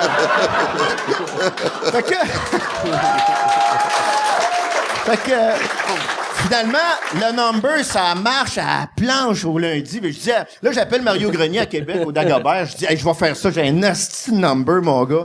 J'arrive là. Mais c'est parce que le contexte, les lundis, il l'expliquait, c'est des auditions poches, tu comprends? Mais à Québec, ils faisaient pas ça. Ils ont pas expliqué à Québec. Je monte sur la scène, bien sûr de moi. Hey, un matin, je me suis levé, le cadran sonne. Il m'a réveillé bien raide, lui, là. Merci. Ça a réagi comme vous autres, là. C'est la même maudite affaire. Fait que moi, je continue, puis là, Mario Grenier, il me regarde. Il est en dépression. Je suis sûr qu'il va pas bien. Puis là, il vient me voir en coulisses après. Il dit, qu'est-ce que t'as fait là? Puis moi, je ris. Mais là, il dit, non, il va pas bien. Il va vraiment pas bien. Il catchait pas en tout ce qui s'était passé. Mais ça arrive, tu sais, je sais pas si ça t'est arrivé en tournée, toi, de parler maintenant à Montréal, tu fais une joke, puis t'arrives à la Rimouski, c'est pas gros, colif. Non, je pense qu'il faut pas faire ça. La première fois qu'on a fait un show ensemble, j'ai ouvert pour Théo Dagobert. Oui, effectivement. Première fois, je me souviens. Rien d'autre à dire là-dessus. Moi, en début de carrière, je voyais moi, je marchais bien à Montréal, à Québec, puis nulle part ailleurs. Tu sais, quand j'allais en région... Avec le genre d'humour que tu faisais, c'est normal. Il était religieux, le monde, à l'époque, fait que j'étais comme Satan, un peu. Puis... Je te surnommais Belzébuth, d'ailleurs. Ouais. Puis le monde, tu sais, banlieue de Montréal, ils partaient de Montréal pour s'éloigner du monde comme moi. Fait que là, tu sais, des soirées à Laval, là, je choquais. Mais après, avec le temps, je sais pas si c'est en vieillissant ou quoi, mais là, c'est moins pire que c'était. Ben, ils sont acclimatés aussi, tu sais. Moi, l'affaire que j'ai toujours admiré de toi, c'est que même à l'époque où c'était dur de faire passer ton humour, t'as jamais lâché. Jamais lâché ta traque, puis en quelque part, t'as éduqué le public. Tu sais, puis parce que quand tu fais mi-figue, mi-raisin, si t'essayes de faire plaisir à tout le monde, tu feras plaisir à personne. Ouais. Tu comprends? Fait qu'autant il y a du monde qui vont te détester, autant il y en a qui vont t'aimer. Puis je pense que ça, c'est préférable à une carrière moyenne. Yann, il avait dit une affaire tellement drôle dans son podcast il y a une couple d'années, quand il était venu voir mon show Mike Ward s'expose, puis il avait dit, il y avait des madames, t'as-tu ton micro, Yann? T'avais dit qu'il y avait des madames qui disaient, Mike Ward, il est allé trop loin, puis il était comme, Chris, c'est Mike Ward qui s'expose, il est allé trop loin, ce serait comme aller dans un bar gay pis faire, hey, c'est vraiment trop gay ici. Ben oui, ça n'a pas de sens. Là. Ça n'a aucun sens. Tu te pointes là, assume, là, Chris, là. Ouais, c'est ça, en gros, que t'avais dit. Ouais, fait pis ça avait t'as pas besoin de micro, finalement. Ouais, non. Mais là, j'attends qu'il le replace. Là, il a couru pour aller chercher pour rien. Je me dis, ça va lui faire du bien faire du sport. Mais ça, c'est tellement méchant. Je fais une joke de gros d'un gars qu'on voit même pas. Il n'y a pas besoin de se défendre de même, il est parfait. Mais un des points, moi, quand je faisais du coaching ou quand je faisais de la mise en scène avec un artiste, il y a une chose qui est sûre et certaine, c'est que si t'assumes pas ce que tu dis, si on connaît pas, parce que tu peux sortir un mot du bon gag, mais qui est anonyme. Faut que tu parles de toi, puis j'ai toujours comparé ça un peu à un rôle d'acteur puis un rôle d'un sitcom. Un personnage de sitcom, lui, il change pas, c'est la situation autour de lui qui change. Puis le personnage va toujours rester une caricature. Dans un téléroman, le personnage évolue, puis on finit par s'attacher au personnage. Un humoriste, je pense qu'un bon stand-up, on finit par y trouver une personnalité, il y a une couleur, il y a un tempérament, il y a un caractère, puis il y a une opinion. Puis c'est toute la différence entre celui que tu vas reconnaître et celui qui va passer complètement inaperçu. Mais surtout, il y a un angle. Parce que la qualité de n'importe quel texte, c'est jamais dans ce que tu dis, et dans l'angle que tu prends pour en parler, tu sais. Puis toi, ton personnage que tu as développé de scène, je pense que le secret, je sais pas si même t'es au courant, mais quand tu fais un gag, on a l'impression que tu nous racontes un secret comme un petit gars d'une cour d'école qui veut faire un mauvais coup. C'est vraiment toi, ça. Et ça, c'est efficace, mon vieux, là. Et t'es le seul à faire ça, mais c'est vrai. Moi, j'ai jamais remarqué que je faisais ça. Ben, tu sais... c'est plate, tu viens de te le faire. C'est vraiment ça. C'est comme, moi, t'es sur scène, j'ai l'impression que tu parles à moi tout seul d'un mauvais coup qu'on va faire dans le cours d'école. Carrément, l'attitude, le delivery, c'est ça. Et t'as trouvé un créneau que personne d'autre a fait. Ouais, mais personne d'autre veut non plus. C'est proche de ta personnalité. T'as exagéré une couple de traits de ta personnalité pour te trouver ta caricature de toi-même. Mais moi, c'est ça. Moi, c'est ça qui me fait tout le temps rire quand le monde dit, asti, il est tellement méchant, Mike Ward. Moi, je vois pas ce que je fais comme étant méchant. C'est le moins méchant que je connaisse. Mais même sur scène, moi, je vois ça comme, je dis des énormités, mais que c'est tellement clair que c'est un gag. Ben oui. Mais ça a l'air pas tout le temps. Mais... Ça, il y a un... À un moment donné, j'avais fait une série de documentaires, moi, qui s'appelait Humour PQ. Que j'avais écrit avec André Ducharme. Oui, c'était très bon, ce documentaire. C'était une bonne série. Et on avait interviewé Yvon Deschamps, puis on avait parlé de Nigger Black, son numéro. Et puis, il disait, ouais, mais tu sais, à l'époque, moi, je faisais un personnage qui parlait des Noirs, tout ça, puis moi, je voulais rire des gens qui avaient cette attitude-là. Tu sais, je voulais pas être ça, tu sais. Puis il disait, ouais, faut dire aussi qu'ils ont mal pris parce que, bon, je les aidais pas, là, j'étais pas déguisé, j'avais la même voix, la même face, fait que, ouais, je comprends qu'ils ont mal pris ça, tu sais, mais c'est ça qui arrive. Quand tu fais du stand-up, les gens assument automatiquement que t'assumes tous tes propos, et que tu les penses, et que tu les crois, et que tu les vis. Mais il y a une chose, par exemple, qui peut arriver souvent aussi, c'est que toi, mettons, moi, je me souviens d'avoir un numéro que j'avais écrit sur un juge, OK? Puis c'était un juge qui était étroit d'esprit, qui était dans son bureau, puis qui en voulait à la planète entière.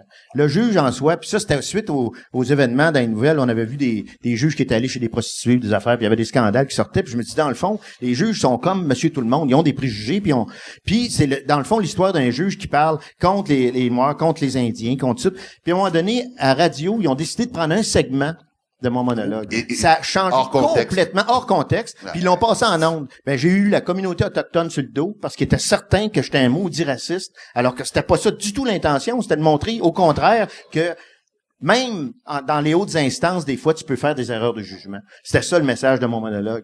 Puis il a fallu, à un moment donné, qu'on s'excuse, qu'on aille voir, qu'on donne le numéro complet pour finalement dire « Ah, OK, mais... » Tu sais, ça peut te mettre dans le trou, en colline, ça. Fait que c'est bien important, des fois, de nuancer les affaires comme ça. Des gags hors contexte, c'est jamais... non? Même moi, on a décidé, là, moi et Michel, que mon prochain show, on veut plus de critiques, vu que chaque fois qu'il cite un gag, tu sais, le monde dans la salle, on comprend que c'est un gag, mais là, le monde à la maison lise, pourquoi qu'il a dit ça? Puis, tu sais, c'est ça.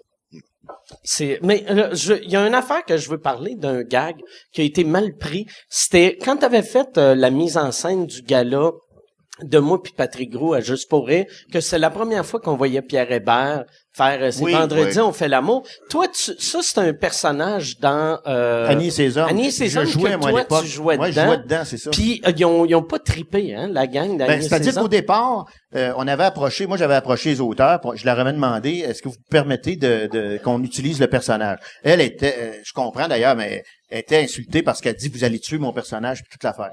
La première année, ils ont jamais voulu qu'on le passe puis finalement Pierre a décidé de le jouer pareil. Puis il y a eu malheureusement un malentendu, puis ce qui fait que effectivement ça a été tough. Pourtant, ça a super bien passé. Moi je trouve que ça a super bien vendu le personnage. Ça y a pas nuit pantoute, puis il essayait pas de nuire au personnage. Au contraire, c'est un personnage qui a été payant. Il a gagné au Gémeaux avec ça. Puis tu sais, fait que ils ont même été jusqu'à l'amener. Je sais pas s'il y a 2 ou 3 ans, le vrai personnage. Ils ont fait un duo. Moi j'avais essayé de l'avoir, puis il en était pas question. Lui avait accepté, puis les auteurs ont jamais voulu. Tu sais, c'est très délicat. Je pense il a fallu que Pierre, dans le fond, intervienne directement auprès des auteurs pour leur expliquer que non, c'était pas ça l'intention. Puis je pense que c'était la meilleure personne pour le faire aussi. Mais effectivement, ça n'a pas été évident cette année-là. Ouais. Mais ça, c'est une affaire que j'aimais de travailler avec toi. Puis j'aime ta... T'es bon pour te bien défendre, je trouve, les humoristes. T'sais, il y avait eu une année, je sais pas si tu te rappelles, mais il y avait Simon Cohen que il avait fait le premier gala, puis après la gang de Juste pour rire avait fait on devrait l'enlever. Puis toi tu t'étais battu pendant 2 heures de temps pour le garder, vu que c'était son premier gala à vie. Oui, tu sais que c'est un gars brillant là, non, plus. Puis mais tu sais ton premier gala à vie, tu sais si tu te fais couper le premier soir, c'est sûr tu lâches le mot. Si c'était arrivé, d'après moi, Simon, il aurait abandonné puis il travaillerait chez Rona. C'est sûr qu'il aurait été. Non, mais c'est vrai. Je pense que c'est arrivé à Philippe Laprise aussi. Je pense que son premier gala, il était pour monter sur scène, dans la répétition, ils ont coupé. Mais après, finalement, ils l'ont remis sur le gala. Mais tu bien fait, Chris, c'était pas de Maurice, là. Mais tu sais, puis Maxime, ça, c'était l'année que Maxime Martin s'était fait couper. Puis Maxime, tu sais, il était déjà établi. Puis ça l'a fucké dans sa confiance pour 1, 2, 3 ans, tu sais. Ouais. Mais moi, je pense que le gros problème quand tu montes un gala, là, c'est qu'il y a 2 façons de penser. Il y a la façon du metteur en scène, puis il y a le show. Puis il y a la façon de la télévision qui récupère puis qui va faire ce qu'elle veut avec le show. Et c'est là, moi, que je pense que le metteur en scène doit intervenir. C'est que, moi, je m'excuse, mais je fais un show, puis ce show-là, vous allez le respecter de A à Z. Et souvent, je me suis pogné avec les producteurs, je me suis pogné avec bien du monde parce que je me suis dit, non, le pacing, il est bon, ce gars-là, il est à sa place. Puis si je m'excuse, c'est pas mon esti de problème si vous avez des problèmes avec les commanditaires ou avec ci ou avec ça. On a monté un show, vous l'avez accepté au départ. On s'est pété à gueule des fois, mais on l'a assumé jusqu'au bout. Puis il y a des fois, un des meilleurs, des pétages de gueule, le fun, là, c'est le gala de Lise. On fêtait le 25e anniversaire de Juste pour rire. Ouais. Puis on monte le gala avec Lise Dion. Oui, je t'explique. Puis et puis on avait monté en ouverture, je dis on va faire un gâteau. Puis on va faire danser des danseurs, puis les pointes de gâteau vont se rassembler. Lise va monter l'escalier, puis elle fait la cerise sur le gâteau, puis tout. Wow, quelle idée géniale! Je dis, tu me trouves des danseurs professionnels pour aller là-dessus, par exemple, parce que c'est pas évident, là. Fait que pas de problème, on embarque là-dedans. Écoute, on monte des gâteaux, premièrement, les gâteaux pesaient 25-30 livres. On a des danseurs qui ont 12 ans. Les visières, parce qu'il fallait qu'ils voient dans le gâteau, là, il y avait des visières, ils arrivaient au-dessus de la tête de même. Là, on essaye de monter la chorégraphie. Toi, le carambolage que t'aurais dû voir le premier soir, ça a pas de Christy de bon sens. Fait que là, je fais refaire les gâteaux. Je dis là, c'est bon, tu sais, on met des échasses aux danseurs, qu'est-ce qu'on fait avec ça? Finalement, je dis laisse faire la danse, esprit, on va juste assembler le gâteau, ça va être déjà pas pire. Finalement, c'est pas trop pire, on réussit à monter le gâteau, l'escalier arrive en arrière, les arrivent, Sunday, tout va bien. Fait que là, à la dernière minute, elle dit, ouais, mais il y a des marionnettes de rue, les grosses marionnettes géantes, ça serait le fun de les avoir en fond de scène. C'est le producteur dit ça, on pourrait mettre ça. Je dis, ben, regarde, si tu veux y mettre, on va y mettre, c'est tout. Fait que là, l'idée m'a donné, je dis, ça serait le fun en dernier de tout, on met des petits enfants avec des chandelles, ça la scène, tu sais, puis ils tournent autour du gâteau, puis, fait qu'on essaye ça, on répète, ça va bien, les marionnettes sont pas là. Le soir du gala, les petits-enfants sont tous là, sont tous primés, ils ont répété, tout va bien, les marionnettes rentrent, toi, les petits, ils pognent la chienne, ils partent tous à broyer. Panique générale, le gâteau, carambolage, ça marche plus, il n'y a plus rien qui marche pas en tout. Ben, on s'est pété à la face, mais le lendemain, on a vu une belle page couleur dans la presse, mais le lendemain matin, le producteur dit non, ça revient pas, le petit gâteau. C'est correct, on l'aurait essayé, c'est tout. C'est pas grave, tu sais, on travaille pas dans une mine, puis on a du fun. T'sais, on est ici pour essayer d'essayer des affaires. Il y avait, je me rappelle le gala avec Patrick Groux. C'est ça qui est drôle, souvent, tu sais, les producteurs font. Tu sais, nous autres, ça nous prenait, moi puis Pat, je me rappelle pas comment ça commençait, mais Pat, mettons, parlait contre sa mère, puis sa mère était dans la salle, puis là, il parlait contre mon père était dans la salle. Oui. Là, il parlait d'humoriste, puis c'était comme quasiment une parodie de, tu sais, les numbers que, aussitôt que t'es sur scène puis t'insultes, tu sais, comme, mettons, ça serait comme, tu sais, Sylvain Larocque, mais câlisse, Sylvain, tu sais. C'est, fait qu'on. Il y a eu des milliers de même, là. Mais là, nous autres, ça nous prenait des personnes âgées pour jouer mon père puis la mère à Pat Groux. Mais, il y en avait pas booké, puis je pense que j'aurais pas c'était participé. à Laval, ça. Ouais. Ah oui. J'aurais participé à ce number-là. Ouais, c'est ça. Il y en avait booké pour le gala, mais à Laval, il fallait que toi t'ailles dans un foyer de personnes âgées, essayer d'attirer des petits vieux.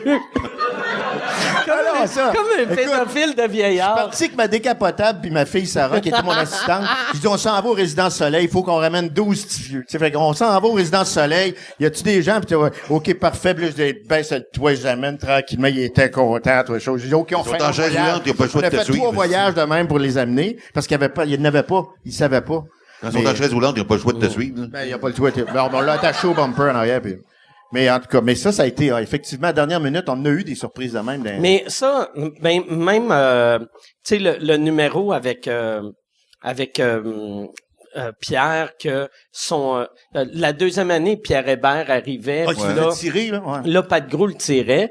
Tu sais c'était nous autres ce qu'on voulait c'était avoir un gars de paintball qui shootait, c'est un pro, mais là il disait non ça va être c'est trop compliqué. Fait que là on a dit OK, on va pogner une affaire tu sais que ça explose. Puis là ils ont dit c'est trop ça coûte trop cher. Là, on était comme Chris, ça coûte trop cher. C'est quoi? C'est 300 piastres, genre? Puis c'était un prix ridicule de même. Puis on l'avait eu, moi, un moment donné d'un meeting, j'ai fait Chris, je vais le payer. Puis j'avais sorti de l'argent, tu sais. Ouais. Mais c'est weird d'être obligé de dire à une ça, c'est multinationale. Il y a bien des mises en scène qui disent au départ, lâchez-vous lousse, là, on veut un gars-là écœurant toute l'affaire, là, t'arrives, non, mais là, ça, on peut pas le faire parce que, non, ça faut... Un petit peu moins. OK, parfait, on continue. Mais, non, ça, on n'a pas d'argent pour faire ça. Les droits d'auteur, on peut pas, les tunes, si on y joue, on va payer trop. Fait que finalement, ton gars-là, il fait ça.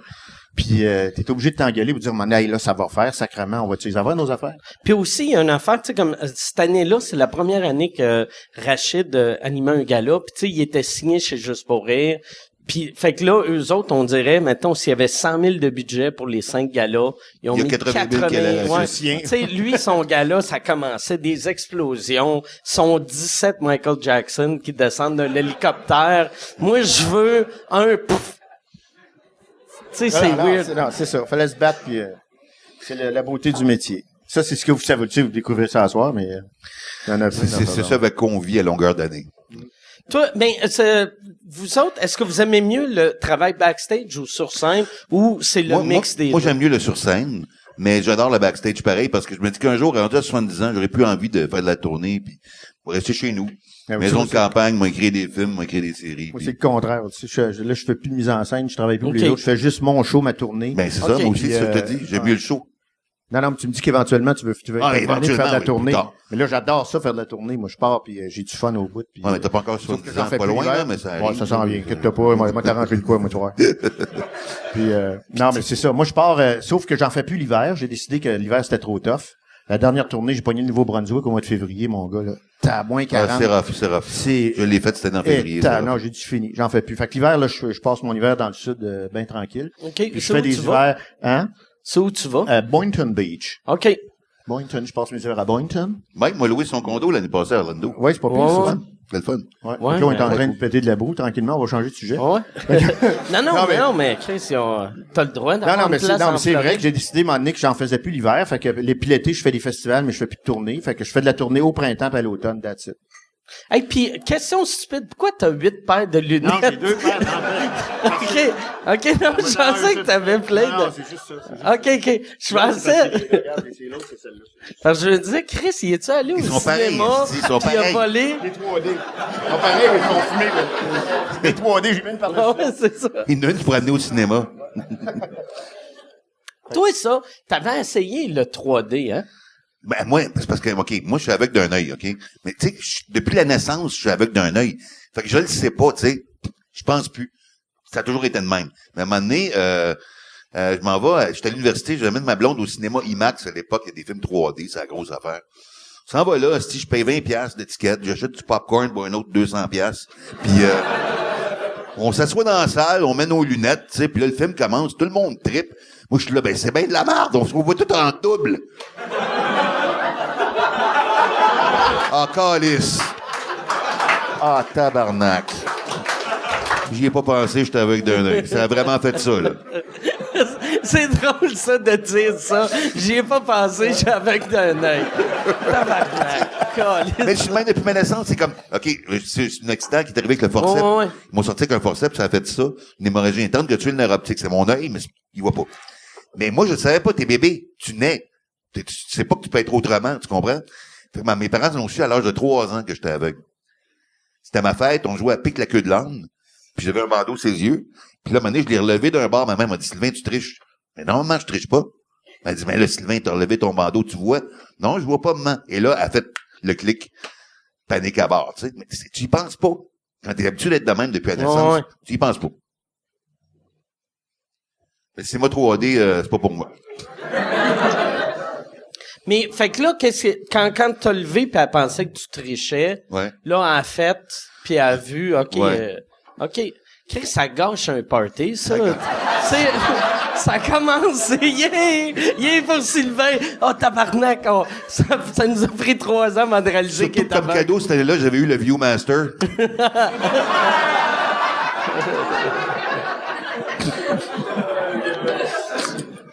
Mais, fait que là, t'arrêtes l'hiver de novembre à... Moi, je fais septembre à décembre. Après ça, janvier, février, mars, j'arrête. Avril, je repars. OK.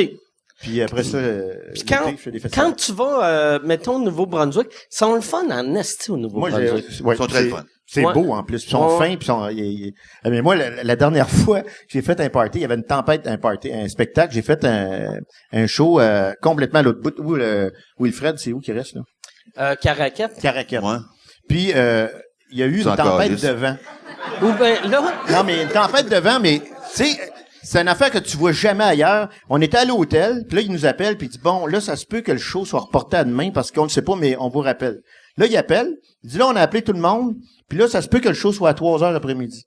Parce que là, tout le monde est pas mal... Écoute, il faisait le tour de tout le public de la salle pour savoir qu'est-ce que vous en pensez, venez-vous. Finalement, il dit, OK, ben là, non, finalement, à 6h, 6h30, on devrait être bon. Finalement, on a fait le show à 8h, mais il appelait tout le monde pour être sûr que tout le monde allait être dans la salle. Écoute, méchant party, toi t'arrives là, tu peux quasiment parler à Gérard, là, j'aurais pu leur téléphoner, mais c'est vraiment des gens hyper le fun, contents qu'on soit là, premièrement. C'est ça qui est le plus agréable, c'est que ces gens-là, ils apprécient. La plupart des petites pochette de francophones à travers le Canada qui voient pas souvent des shows, des artistes venir. Toujours le fun, là. Ouais. Ils trippent tout le temps, là. Tu sais, moi, je suis allé faire un show au Nunavut à un moment donné, en français, puis le monde capotait. Tu sais, c'est toujours le fun d'aller dans ces places-là. Ouais. C'est où le... t'as joué à Vancouver, en français? Oui. T'as-tu déjà joué à Vancouver? Ouais. OK. Fait que j'imagine c'est ça le plus loin au Canada. Au Canada, oui. Le plus loin que j'ai fait, moi, c'est Marrakech, je pense, mais au Canada, anglais, français, Vancouver. OK. Puis ça, c'était pour le Marrakech du rire? Non, c'est un corpo pour Danone. Ah ouais? T'es allé faire un show Oui. pour Danone? Pour Danone. C'était à Marrakech, c'était en anglais et en français. OK. Ça fait qu'ils m'ont envoyé là-bas. Hawaï aussi. Ouais. T'as failli y aller à ma place. Ouais, c'est toi. ça. J'ai failli y aller. Ouais, fait que ça, c'est des places. Non, Bangkok, en fait, le plus loin. J'ai fait de l'humour. Ouais, tu viens de faire la série humour. Rire du monde. Rire du monde. C'est pour TV5. C'est, on allait dans différents pays. On voyait 10 humoristes québécois, ou humoristes comédiens québécois, dans 10 villes différentes du monde, pour faire un documentaire d'1 heure, pour voir ce qui fait rire les gens de ce pays-là. Puis moi, j'étais la semaine passée en Thaïlande. Puis ça, c'était comment? C'était écœurant. Et comme je t'expliquais dans l'auto tantôt, et je vais le répéter pour les oreilles de nos amis, c'est qu'au Canada et aux États-Unis, l'humour naît souvent de la marde. Tu sais, on est choqué contre notre boss, notre femme, notre gouvernement. On chiale, puis les taxes, puis on chiale. En Thaïlande, ils font de l'humour pour vivre en harmonie avec la marde qui les entoure. L'approche est complètement différente. Puis c'est vraiment drôle de voir ça. C'est sûrement rien de la mentalité bouddhiste. Naturellement, là, mais fait c'était que vraiment eux le autres, fun. c'est tout le temps positif. Tout le temps positif. Puis j'ai été faire un show au Bangkok Comedy Club. Je me suis pété à la gueule. Je me suis pété à la gueule. Parce que t'étais agressif? Parce que moi, j'ai l'attitude nord-américaine. Donc j'arrive là, puis j'étais un peu rough, tu sais, puis Il est donc bien méchant. il est méchant. Fait que c'est tout Viens en harmonie. des Thaïlandais qui veulent l'harmonie Ouais, ou c'est des ça. expats qui voulaient un ladyboy. Et Dieu sait que j'ai plus l'air d'un boy lady que d'un lady boy. Ça, moi, je suis jamais allé en Thaïlande. Y en a-tu tant que ça, des ladyboys? Les Thaïlandais ils ont tellement des traits pas prononcés. Fin que c'est Fin tous que des ladyboys. Ils ont l'air d'avoir... Ils sont tous à 2 drinks de nous sucer à la graine. Ça doit être plate, ça, quand t'es pas déguisé en femme, pis le monde pense à toi, hey, check, une prostituée. T'sais. Moi, notre guide là-bas, il me disait, si tu veux savoir si un ladyboy ou pas, regarde la pomme d'Adam. C'est là que tu le sais. OK. Ils vont enlever la pomme dedans ou quoi? Non, parce que la pomme d'Adam, chez des femmes, elle n'est pas là. Ah, OK. Je vais t'expliquer c'est quoi une femme, OK? Mais un autre truc, c'est regarder son pénis. Ouais, ça aide. Ah, un vagin, c'est c'est possible. correct. Le truc, vraiment, c'est faut que tu goûtes à son pénis. Là, tu sais si c'est un ladyboy ou pas. Faut que tu goûtes à son pénis. Bon, on passe à une pause et on va... Non, moi, une place qui m'a vraiment mémorable, c'est en Haïti. J'étais allé dans les années 80. Duvalier était encore là à ce moment-là. OK, Ah ouais. Chris, t'es allé Non, dans j'étais allé Haïti vraiment dans le que... temps que c'était vraiment là. Mais c'était un Chanter. paradis, remarque. Oui, j'étais allé chanter. Puis je m'en vais là. Puis la technique est pas tout à fait la même qu'ici. Ils sont pas tout à fait à jour tout le temps. Fait que j'avais un rendez-vous à 1h, le gars est arrivé à 4h. Puis c'était dans une école parce que la station de TV avait passé au feu. Je sais pas pourquoi, Duvalier était passé par là. En tout cas, finalement, Il était pas super aimé, lui. non, il était pas aimé, puis c'était un dictateur, tu sais. Fait que dès que ça faisait pas l'affaire, ça sautait, puis c'était allé en prison. Puis, fait que moi, un moment donné, j'arrive là, puis il y a une personne qui m'accueille. Puis bonjour, je suis journaliste, et puis bienvenue en Haïti, et puis vous êtes entonné à Haïti à Port-au-Prince, je serai à la salle. Bon, parfait. Fait que là, on s'installe, puis c'est un vieux pupitre d'école avec un encrier dans le coin, tu sais, en bois avec un panneau qui lève. On s'assit tous les deux, il dit, vous êtes prêts? Oui, parfait. Il se lève, il s'en va partir la caméra, il revient s'asseoir. 5, 4, 3, 2, 1. On fait l'entrevue. Merci beaucoup. Puis il repart, il va reformer la caméra. C'est lui qui faisait tout. Puis ça, c'était à la TV. Ça passait aux nouvelles le soir. Puis une autre direct. fois, non, mais il fallait que tu envoies ça à censure. Puis si la censure l'acceptait, là, tu passais aux nouvelles. Puis une autre fois, j'étais arrivé à une autre station, Puis il est arrivé, puis il y avait des fils Radio Shack qui marchaient pas. Il a passé la moitié de son temps à faire de la soudure. Puis c'était pour un show qui devait avoir lieu à 8h. Finalement, il y a eu lieu à 11h30 parce que le technicien, il était parti sur une go avec sa gang de chums. Il est arrivé, il dit, mais il faisait beau, tu sais, c'est son argument de poids. Tu vois que c'était pas la même affaire. Alors, c'était vraiment spécial, là. Tout le monde était d'accord. Ah oui, c'est vrai, il faisait beau. Ah oui, il faisait beau. Puis, fait que tu fais ton show, puis tout est correct, mais au début, tu sais, t'arrives là, tu veux te mordre le front avec les dents d'en haut, tu te dis, on n'arrivera jamais. Moi, non, tout allait bien, tout était parfait. Puis les shows, t'avais-tu fait juste un show ou tu faisais une... Je suis retourné 2 ans de fil. Fait que puis non, c'était dans une salle, puis c'était le fun, sauf qu'il était pas équipé. Écoute, le gars, l'après-midi, fait un test de son, je dis, t'as pas un EQ, quelque chose? Il dit, oh oui, j'en ai un, il part, il était dans son char, il a arraché l'EQ dans son char, puis il est venu me le mettre, puis il a tout branché ça, il était super content, mon gars, puis ils ont fait ce qu'ils ont pu, puis ça a été, mais des gens super généreux, mais il y avait rien. Pas broadcast, ben, là, tu sais. C'est ça. Moi, puis Haïti, t'es-tu retourné en humour? Moi, non, je suis jamais retourné en humour. T'as-tu fait des shows en France en humour? Je suis allé en Suisse, au festival de Genève. De Genève? Ouais, puis on est allé ensemble d'ailleurs à Paris. Montreux. Non, pas à Montreux, excuse. Montreux. J'étais allé à Montreux. Ah oui, c'est vrai, on a fait Paris fait sa comédie. Moi, je suis allé 2 ans à ensemble. Montreux, moi. Ouais. Puis, mais Montreux, c'est le fun parce que les Suisses nous ressemblent. Moi, en tout cas, ça a été super le fun. Puis, je suis parti de Montreux. L'année d'après, j'étais allé à Paris. J'étais sûr, écoute, mon gars, j'ai dit, ça y est, parce que ça avait bien été. Je me suis pété à gueule à Paris la première année. Ça a été assez mémorable. Et c'est là que les humoristes sont venus me voir et ont dit, ça a bien été. Tu faisais-tu un personnage ou tu faisais du stand-up? Okay. En fait, non, c'était pire que ça parce que j'animais la soirée. Puis c'était au Grand Rex. Okay. C'était une maudite salle, écoute, c'est immense. Non, j'étais chaud là, moi. C'est ça que je te dis, c'est toi qui es venu me voir et qui m'a fait bravo, ça a bien été. Ouais, mais tu sais que je t'aime, moi. Je dis ça oui, pour je vrai. sais. J'étais pas sûr ce soir-là. Hein. Mais en tout cas, ça pour dire que j'animais la soirée, mais avant mon gala, à mon corps défendant, il y avait un magicien qui devait faire 5 minutes, puis il a fait une demi-heure. Puis ça scrape une soirée. Ça, là, c'est la pire affaire. D'un gars-là, là, on est tous supposés faire 7 minutes. Mais il y en a des fois qui vont faire 25 et tout le monde les aille. Parce que ça retarde tout le monde dans le show. Puis tout le monde est en tabarnak. Ouais. Ça fait une mauvaise ambiance. Même quand c'est pas un gala. Tu sais, nous autres, ici au bordel, on a un règlement. Tu sais, c'est écrit dans la loge. À 12 minutes, on allume la lumière. À 15 minutes, tu t'en vas. La lumière qui est là indique le nombre de temps que l'humoriste peut faire. Ouais, c'est Quand elle s'allume, ça veut dire que tu as fait ton temps. Ici, la lumière rouge, comme là, pendant le podcast, il l'allume pour me dire que ça fait 1 heure que le podcast roule. Mais dans le show, ça vient du côté anglais. C'est ça. Le Comedy Works, où on a commencé un peu tous les deux, ça Shop, ils ont ça. Quand tu fais ton numéro, puis quand il flash la lumière une fois, ça veut dire qu'il te reste 30 secondes. En anglais, de la manière dont ça marche, c'est ils vont te demander, mettons, tu fais 15, puis ils te demandent c'est quand tu vas être flashé, puis là, tu le dis. Mais là, ici, vu que ça existait pas vraiment, ce concept-là, on a dit, regarde, à 12, on l'allume, à 15, on flash, fait que débarque avant que ça flash. Fait que sinon, on part la musique. Ouais, le règlement, c'est à 12, on t'allume, à 15, on flash, à 17, on te réinvite plus. Mais c'est vrai. Et c'est correct, c'est normal. C'est normal, parce que si tout le monde fait 25-30, le show finit à 1h du matin, le dernier humoriste qui est là, qui est souvent le meilleur de la soirée, personne l'écoute, tout le monde est fatigué, tout le monde est... Moi, je me rappelle quand j'ai commencé en anglais, ça marchait moyen, mais Jimbo m'aimait parce que je respectais mon temps. Jimbo Skomorowski. Tu sais, mettons, si j'étais booké pour 12, je débarquais à 11:58. Ouais. Puis à chaque fois, il faisait, Chris, que t'es un professionnel. Mais j'ai tout le temps respecté. Alors, c'est sûr. Mais il y en a, tu sais, on veut pas y nommer, mais je me souviens d'une anecdote avec Michel Barrette, mon bon chum, Michel Barrette. Non, c'est vraiment un bon chum. Je l'adore, ce gars-là. Mais il y a le défaut de pas savoir quand ça commence puis quand ça finit.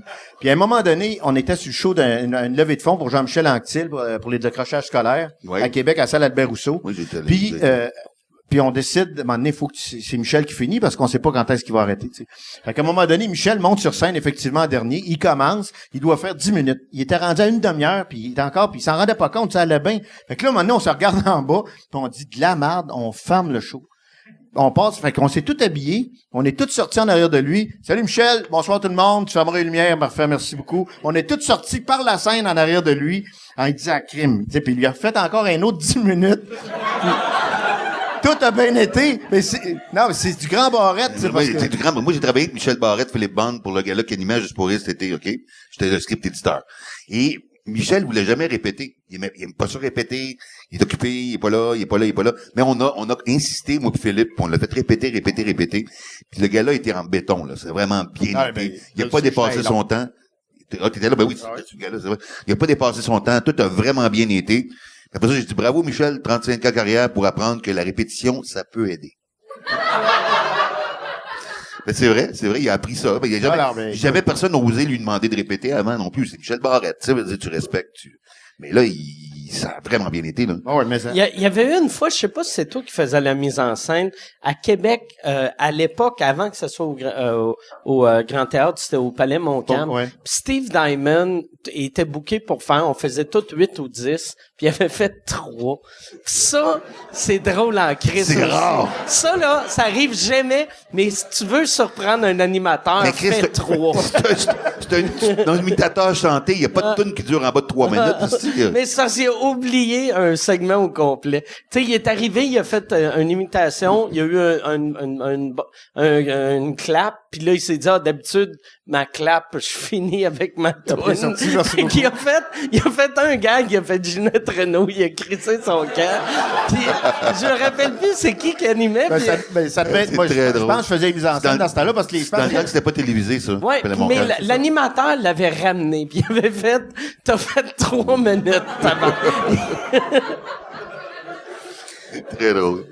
Ça, c'est une affaire, c'est ça qui est weird. J'ai eu, Steve Nyman, sûrement, va faire le podcast. J'aimerais ça l'avoir. Mais il y a une affaire, on dirait, surtout notre génération, là, tu m'exclus, là, je suppose, regardez Non, mais c'est parce que je sais Clara qui était de même, puis je sais pas si toi t'étais de même, mais on haïssait les imitateurs à l'époque. Et les magiciens, et les mimes. On avait un certain, c'était pas un mépris, il y a une chaîne de mépris dans le show business. Ouais. Les comédiens de cinéma rient des comédiens de théâtre, qui rient des comédiens de télé, qui rient des humoristes, qui rient des magiciens, qui rient des mimes, qui rient des singes qui font de la musique avec une roulette, puis... C'est ça. Mais puis aussi, avant, tu sais, les imitateurs, ça marchait tellement. Fait que ça faisait chier quand tu passais 1 an et demi à écrire à travailler ton number, puis là, quelqu'un faisait... Tu voulais jamais passer en arrière d'un imitateur. Quelqu'un faisait Madonna, puis il y avait un standing ovation. Ouais. Ben, moi, ça m'a tout le temps fait rire que Stéphane Laporte, à l'époque, on l'appelait un auteur d'humour quand les numéros qu'il écrit pour André Philippe, c'est « Fais donc un saxophone. » Tu sais, Chris... C'est pas ça, écrire. We are the world. Me semble que j'ai We are déjà the entendu ça. Pas grave.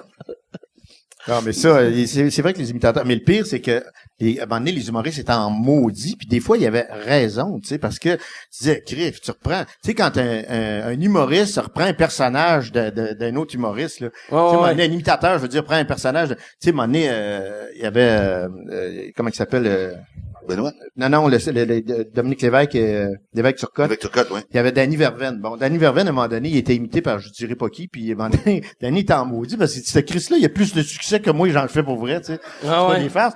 Fait que les gens, ils savent ça, puis les humoristes, souvent, ils disaient, ben ouais, mais c'est un hommage. Ben oui, mais ça, c'est un hommage. Fait qu'il imitait, comme Michel Courtemanche, à un moment donné, qui se fait imiter son numéro de drummer.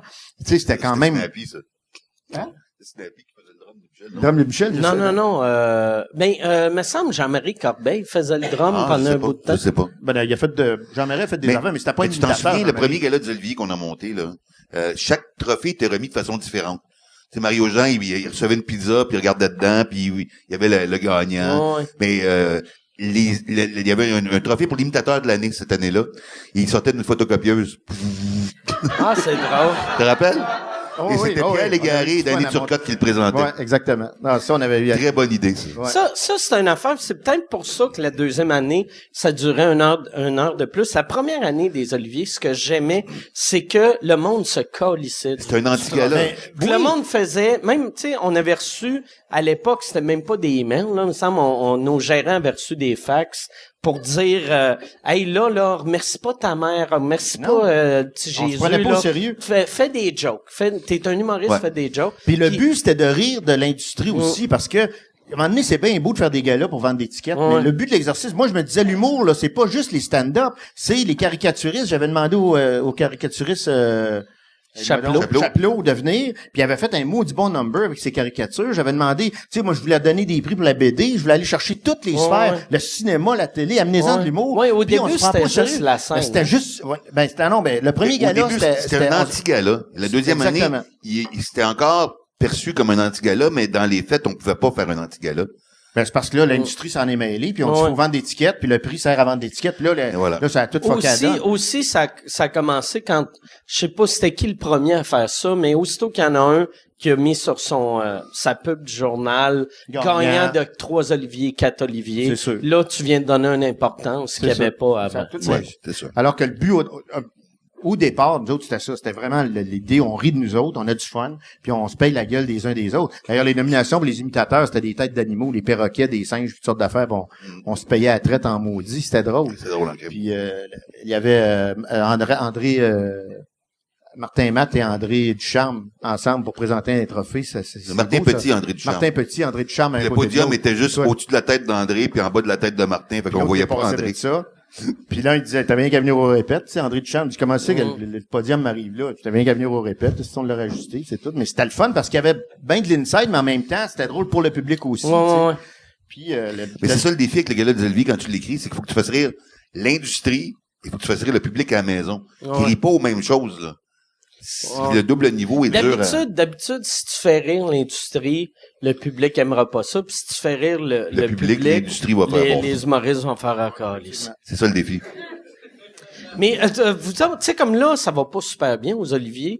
Puis non mais c'est vrai, ça va pas. Tu sais, cette année, tu sais, tout a été, mettons, un désastre là. Mais j'ai pas écouté le gala cette année. Mais mais là, c'est ça que.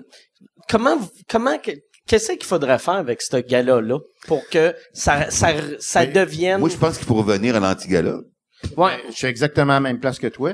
Puis je pense aussi, l'autre affaire, qui me préoccupe beaucoup, moi, quand j'ai entendu l'histoire de la censure des polices d'assurance qui voulaient m'amener, dire non, ça, on cautionne pas ça. Ça, pour moi, c'est le pire. Parce qu'il n'y en aura pas de procès autour de ça. Si la compagnie d'assurance décide que tu le dis pas, le producteur s'incline, le diffuseur s'incline, tout le monde doit fermer sa gueule puis ça sera pas diffusé. Et ça, je trouve que c'est une absence totale de jugement d'accepter ça. Parce que je me dis, tu sais, je veux pas embarquer dans ton histoire de procès. Ton procès, c'est une histoire, mais ça, je trouve ça encore pire parce qu'il n'aura pas de procès autour de cet événement-là. Et si la compagnie te dit, moi, j'assure pas ça, tout le monde ferme sa gueule, puis tout le monde sortir, dit OK, ben tu te diras pas. Et ça, je trouve ça épouvantable. Et ça, c'est une atteinte à la liberté d'expression. Non, oui, c'est horrible. Ça, c'est épouvantable.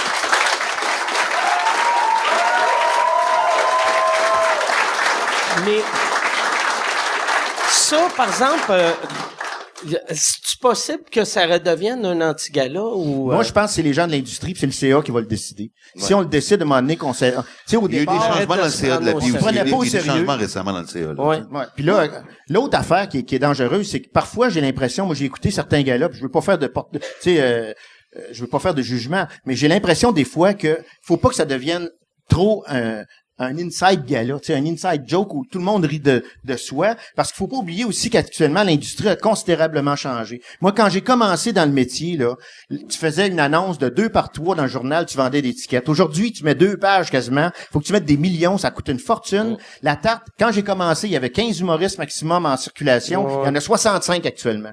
Fait que là, le marché a considérablement changé, les pointes de tarte sont rapetissées, et c'est sûr que c'est de plus en plus difficile pour les jeunes de percer le marché. Et ça, qu'on le veuille ou non, ça a une incidence parce que ceux qui achètent des billets, c'est la génération des boomers souvent qui achètent des billets, et l'industrie actuellement présente des jeunes qui sont pas nécessairement connus des boomers, et ce qui fait que il y a une grosse partie des billets qui seront, tu sais, qu'il y a comme une absence de communication. Moi, j'ai vu beaucoup de gens qui ont écouté les Olivier, puis je connais personne. Peut-être bien des gens de ma génération, puis ça commence à 50 ans, là, je parle pas de... J'ai 64, mais il y en a une couple de plus jeunes que moi qui disent la même chose, parce que c'est de plus en plus difficile de rejoindre le public, parce que la télévision est rendue tellement fuckée qu'on comprend plus rien. Il y a de plus en plus de jeunes qui ont même plus de télévision. D'ailleurs, moi, mes enfants, ils veulent plus de télévision. Ils ont leur ordi, ils vont chercher des émissions qui les intéressent. J'en ai plus de télévision. C'est ben non, c'est ça. Fait que là, actuellement, le marché est fucké parce que on sait plus comment rejoindre le monde. Tu sais, les journaux, ça marche plus. L'Internet tout seul, ça marche plus. La télévision télévision, la pub à TV, ça marche pas. Fait qu'il faut que tu spreads bien large, ça coûte une fortune. Puis actuellement, il y a des grosses remises en question à faire. Fait que moi, l'idée de revenir à la case départ, de dire commençons par faire quelque chose pour avoir du fun. Arrêtons de nous prendre au sérieux. Puis arrêtons de péter de la boue en disant que l'industrie, moi, le mot industrie culturelle, ça m'a toujours fait suer à quelque part parce que la culture, c'est pas une industrie, c'est pas vrai. Il y a des musées, Christy, qu'on va pas voir, qui coûtent rien. Il y a plein de places qu'on peut aller voir de la culture, des cinémas parallèles, de plein d'affaires, puis on y va pas. Pourquoi? Parce qu'on se fait coller aux oreilles, on se fait croire que ça coûte 75 pièces, 100 pièces pour aller au Centre Bell. Hey, Chris, ça doit être bon, on va y aller. Alors qu'il y a plein d'affaires qui sont magistrales, qui sont super intéressantes, qu'on pourrait aller voir pour rien. Et c'est ça actuellement le procès de la culture qu'on doit avoir.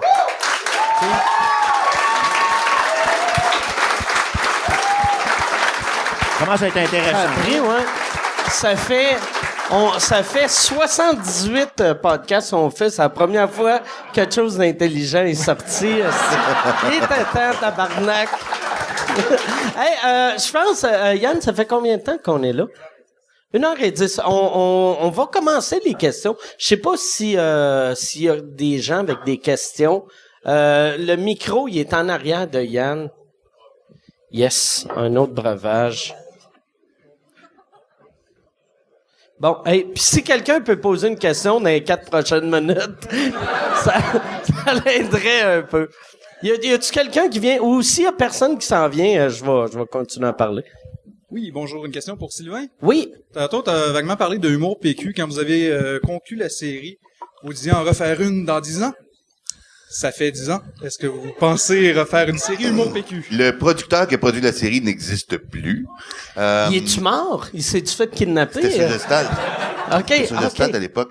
Et ça n'existe plus. Et puis le diffuseur, c'était qui? Non, c'était Canal D, je pense. Oui, c'est Canal D. Ouais, c'est ça. qui Non, qui avait les... J'ai pas de nouvelles, en tout cas, fait que, tu sais, moi... Mais vu que c'était-tu ton concept ou le concept André ou les mix? C'est Guy Latraverse qui est venu me parler de ça. Sylvain, j'aurais une idée de faire une série documentaire sur l'histoire de l'humour au Québec.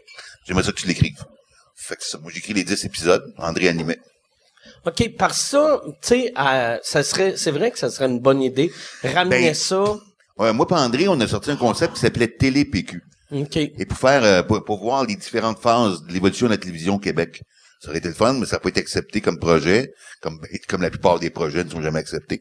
Mais oui, ce serait le fun d'en faire un deuxième, je pense, parce que tout a changé. Tout a changé depuis qu'on a fait cette L'industrie a série-là. changé complètement. Fait que puis le discours a changé aussi. Oui. Surtout, qu'est-ce qui serait le fun de faire une nouvelle version d'Humour PQ 10 ans après? Surtout, là, s'il recommençait à jouer l'Humour PQ d'il y a 10 ans, puis là, on verrait vraiment la différence. Ça serait écœurant. Mais c'est vrai, c'est une bonne idée, mais on n'a pas de nouvelles, donc on n'a pas d'offres, fait qu'on le fait pas. Là. Mais les diffuseurs changent beaucoup leur fusil d'épaule aussi depuis plusieurs années parce qu'ils savent plus où se garrocher, ils savent plus. Tu sais, t'as vu TVA actuellement, ce qui diffuse. Mais ils perdent des codes d'écoute à cause de l'Internet, fait que tu sais, c'est à cause des stations parallèles aussi. C'est la panique de la mort de la télévision, là, tranquillement. Fait que... La télé est morte aux États. Au Québec, elle est encore en vie, mais... Oui, parce qu'on est on est un petit village gaulois de francophonie dans une mer d'anglophones, fait que l'histoire de la culture québécoise, ben la télé est quand même demeurée plus importante. Ouais. Puis on est très fidèle à notre télévision dans le sens comme les téléromans, les séries, c'est vrai qu'on aime ça. Puis il y en a des mots bonnes aussi. Puis il y a un star system au Québec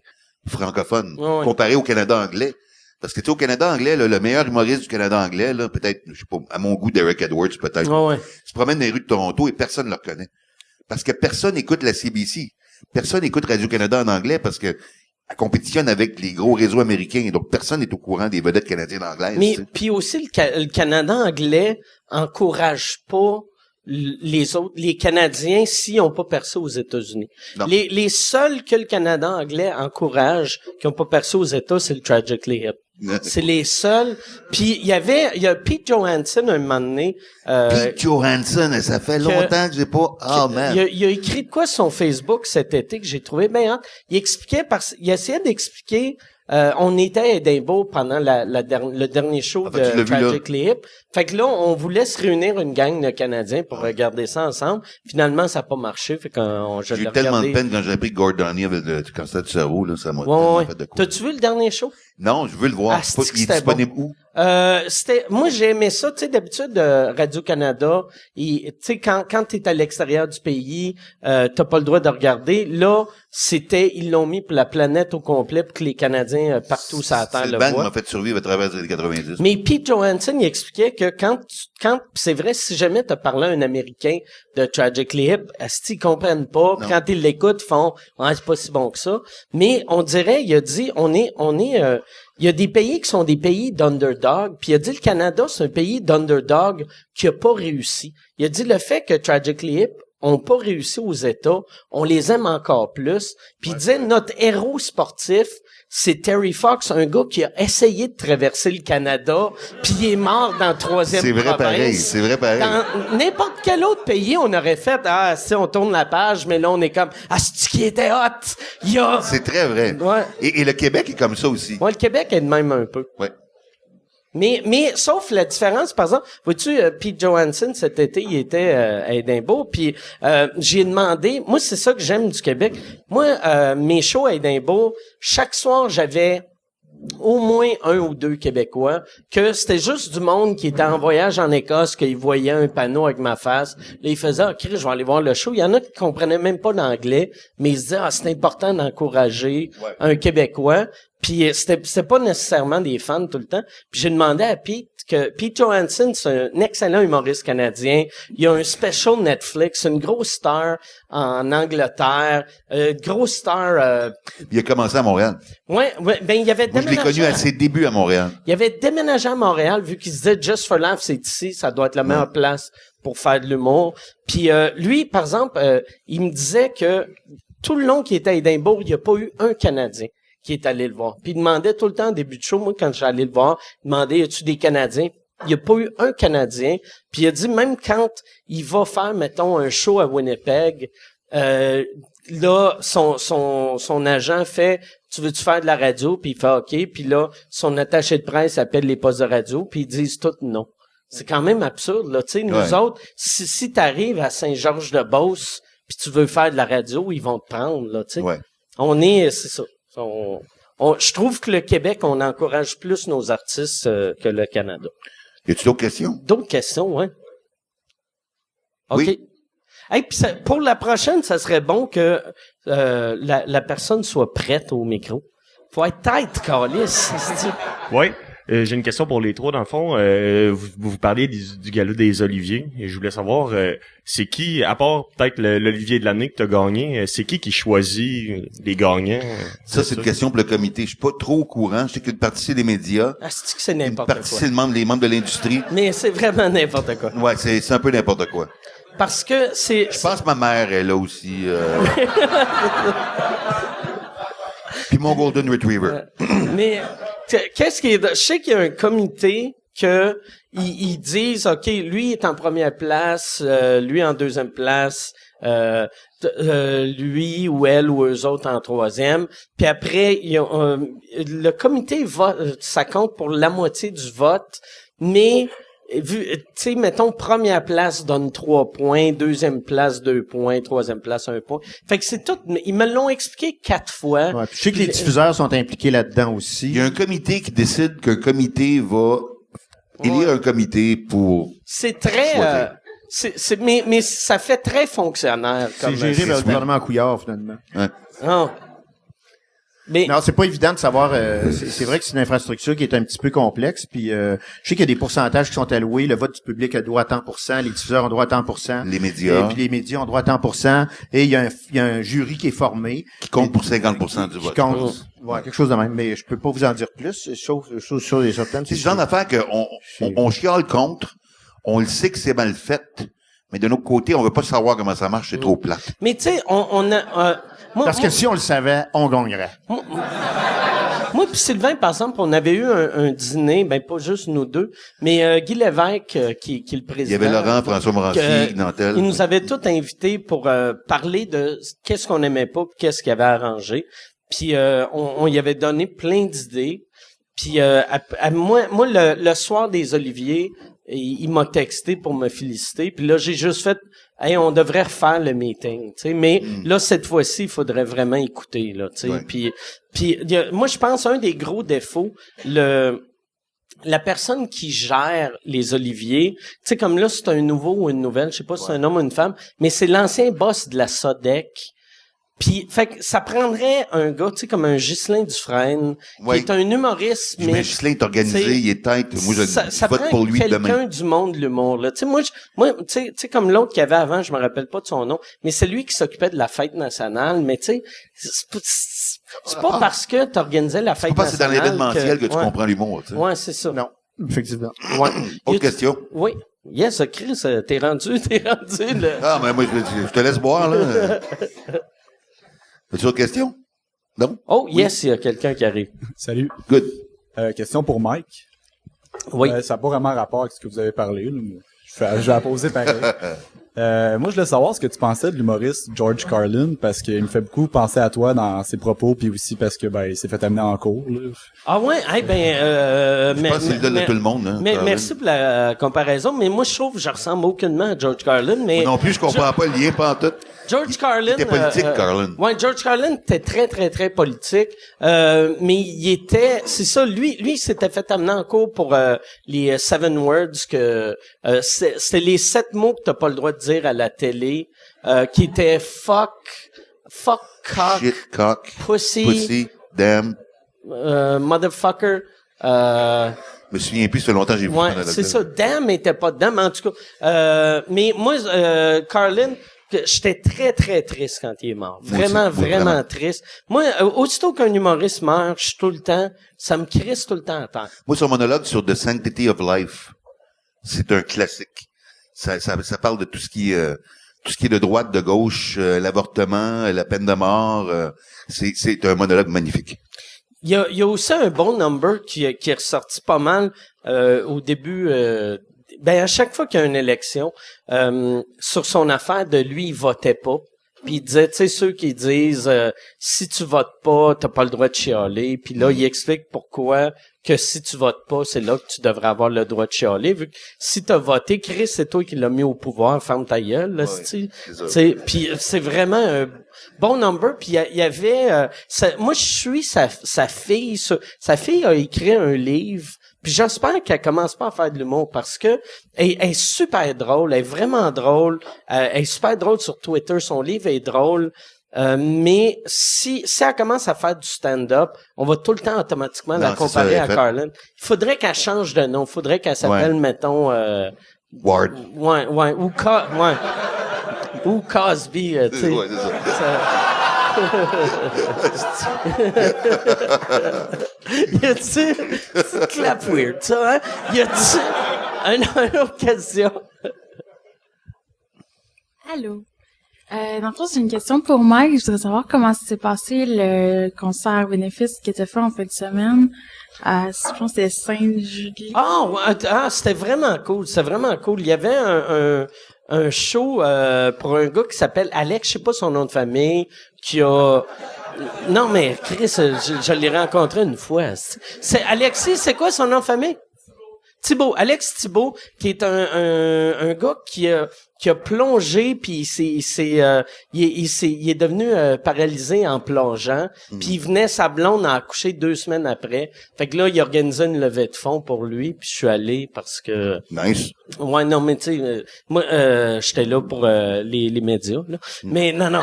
J'ai eu le pire là, j'ai eu quelqu'un sur mon Facebook, une madame, tu sais, moi, j'étais pas annoncé sur le show, j'étais pas, tu sais, c'était pas une affaire pour les médias, rien, puis il y a une madame, elle m'a écrit, franchement, ils ont accepté que Ward soit là.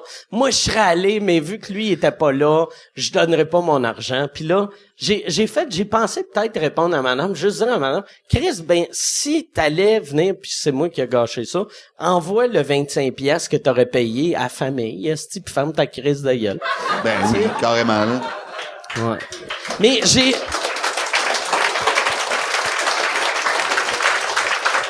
Mais le monde, asti que le monde aime chialer. Moi, ça m'a fait capoter. Tu sais, les 2 filles en Australie, là, qui sont faites... Le monde, asti, ils aiment tellement juste pitcher de la merde, puis c'est que le monde, tout le monde chiale ces réseaux sociaux, puis pour de vrai, il devrait arrêter les commentaires du Journal de Montréal. C'est vrai.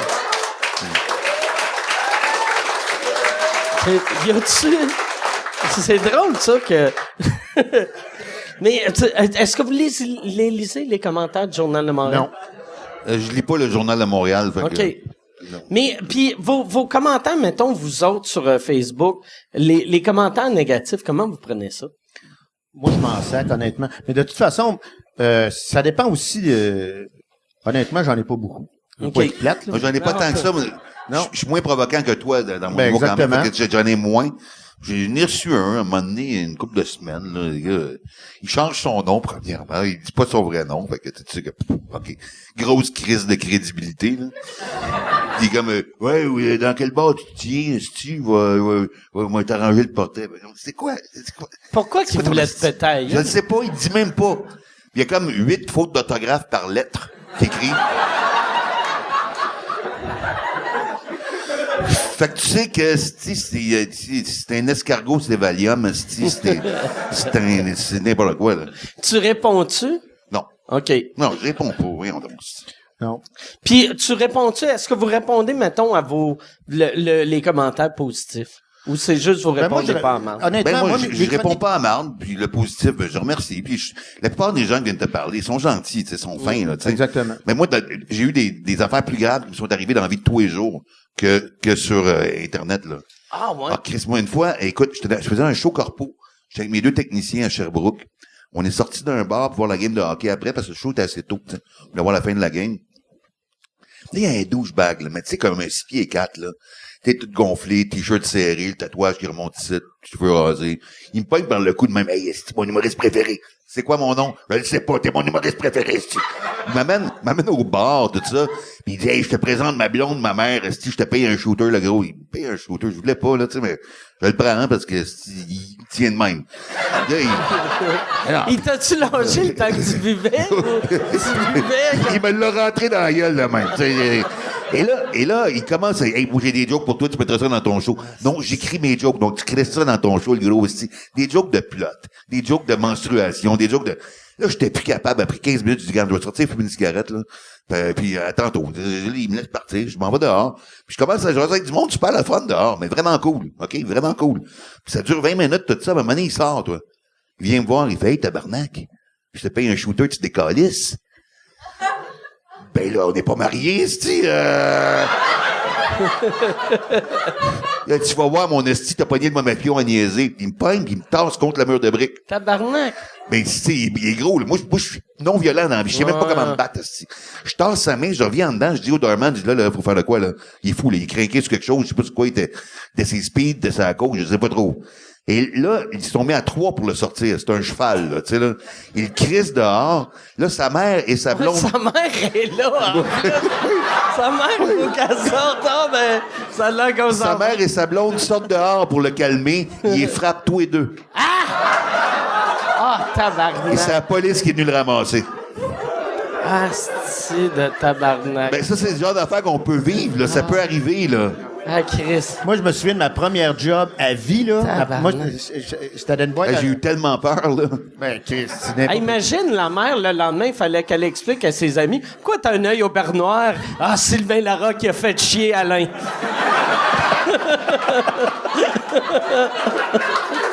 Sylvain Larocque, il est parti après un drink. Alors, mais ben, parce qu'il y a un phénomène qui arrive. On t'a fait de la tournée, toi aussi. Quand, mettons, tu finis ton show en région, t'es dans un bar, whatever, tu vas prendre une bière avec tes techniciens, il y a le phénomène du héros local. Oh, Tu sais, tout arrive là, les gens te connaissent, viennent te parler, mais le héros de la place, quand t'es pas là, qui est le gars hot de la place, lui, il te regarde aller puis il est pas content, là. Parce qu'il est pas le héros local, ce soir-là, tu comprends? Toi, tu veux rien savoir, tu veux pas déranger personne, mais Chris, c'est pas de ta faute, les gens viennent te parler. Puis ça ira agressif. ouais. Mais t'es arrivé, ça. Moi, la première job à vie que j'ai pogné, là, premier contrat où t'as une paye. OK? Je faisais des boîtes à chansons. Puis à un moment donné, je reçois un téléphone, puis c'était un gars, il disait, écoute, c'était dans le bout de cette île. Puis il dit, on vient d'ouvrir une boîte à chansons, puis j'aimerais ça que tu viennes l'inaugurer. Puis le premier coup, ça va être toi. Fait que moi, je dis, ben oui. Il dit, là, ma fille m'a parlé de toi, t'es bon? Oh oui, je pense que t'es bon? Oh oui, OK, parfait. Fait que moi, j'avais pas de char, j'avais 18 ans. Écoute, je pars avec ma guitare, j'embarque dans l'autobus, je me ramasse à Sept-Îles. Puis là, il y a un gars qui m'attend, il y a un gros Christy de Cadillac. Puis là, il me voit arriver, puis il dit, tabarnak, t'es donc bien petit. Je dis, ouais, c'est correct. T'es sûr que t'es bon? Oh oui, je suis bon, t'es mieux d'être bon. Là, il pogne ma guitare. pensait que la grosseur allait avec... Écoute, moi, déjà... Comme un enfant avec un cadeau de Noël, ouais. je me trouve le plus gros. Mais là, j'arrive à l'hôtel, puis c'était une boîte à chansons. Moi, tu écoute, dans ce temps-là, quand tu parlais de boîte à chansons, là, c'était, tu sais, les filets de pêche, les cages à homards, puis des affaires, tu sais, une vraie boîte à chansons. J'arrive là, puis le bar, ça s'appelait le Contiki Hotel. Je dis, il me semble que ça sonne, tu sais, d'habitude, c'était le gars d'Andorre, la butte à Mathieu, le vieux clocher de Magog. Là, t'arrives là, tu sais, Contiki Hotel.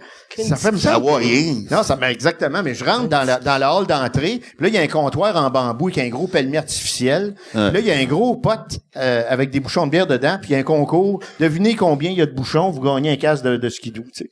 Fait que là, j'avais...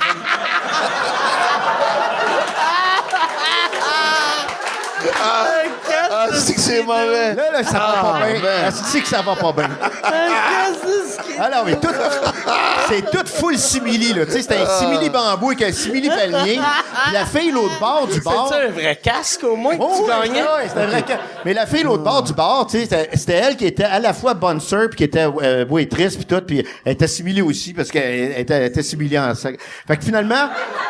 Là, j'arrive là, puis la fille, je te présente ma fille, c'est elle qui s'occupe de la boîte à chansons, tu sais, puis que moi, je commence à avoir des doutes en tabarnak.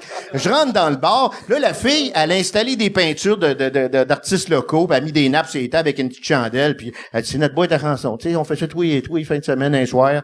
Mon père m'a permis de partir ça, pis tout. Là, je m'en vais me coucher, parce que je suis fatigué, puis là, j'ai la chienne, mais je dis, il me semble que je suis pas sûr, tu sais, Là, j'arrive le soir, puis là, je vois Skidoo qui arrive, qui se parque devant l'hôtel. Mauvais signe. Là, ça va pas bien parce que je dis, Christy, ça, c'est le public d'asseoir. Là, je rentre dans la salle, puis là, le monde, il buvait rien qu'une sorte de boisson, c'était de la grosse, tu sais. Tout le monde avait de la grosse à la table. Puis moi, dans ce temps-là, je chantais du Brassens puis des tunes, tu sais, à texte. Puis là, ça va vraiment Les pas copains bien. de bord, les copains de Fait que bord. là, je monte sur la scène, puis là, je dis, OK, the show must go on. Si moi lui faire une tune un peu cochonne, c'est quand Margot dégrafait son corsage pour donner la gougoute à son chat. Le monde est dans la salle. Ça marche pas. Je dis, OK, on Ça continue. comme quoi qu'il sonne comme Non, on une continue, tapette, on là. lâche pas. Fait que là, puis là, finalement, je finis par « Quand je pense à Fernande, je bande. » Là, tout le monde se met à crier « Fernande! Fernande! » J'ai dit « Yes, sir! » Là, je les ai eus, Carlis, je les ai eus. Là, j'arrive à la pause. Là, il y a un gars qui vient me voir, il dit « Hey, viens prendre une bière, viens t'asseoir. » Fait que tu prends une bière? « Non, merci. » Il dit « Tu prends une bière? » Je dis « Oh oui, je vais en prendre une. » Fait que là, il arrive avec une grosse à la table, fait venir le boss.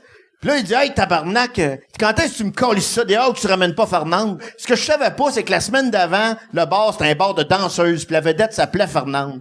Puis qu'il voulait qu'elle...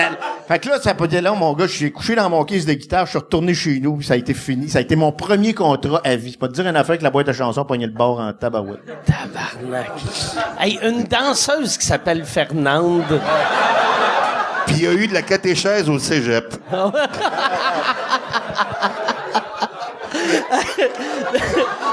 Ça fit. Ça fit. Hey, mais merci les gars, on va finir ça là-dessus. Merci beaucoup d'avoir fait le podcast. Merci à vous autres. Allez, t'es-tu en tournée présentement?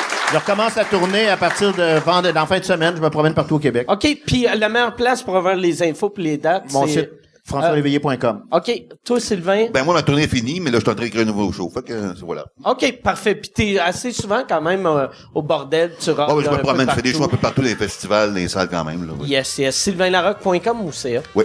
.com. OK, .com. Excellent. Fait que, ben, merci. Puis, pour ceux qui écoutent en ce moment à la maison, au gym, ou dans le bain, ou je sais pas, hostie, en parachute, ça se peut, hostie. Yann, restez des notes. Yann va vous donner une autre suggestion au podcast. Gros merci à Yann Terriot, qui est... que personne ne voit.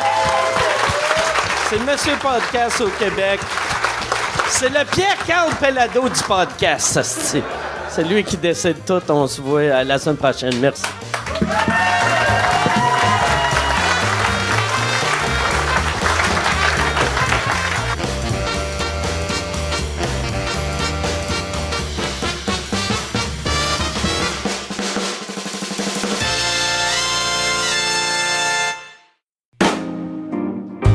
Salut tout le monde, bienvenue à cette capsule de la nouveauté podcast de la semaine. Cette semaine, si t'es un amateur du Canadien de Montréal, un amateur de hockey, tu vas triper.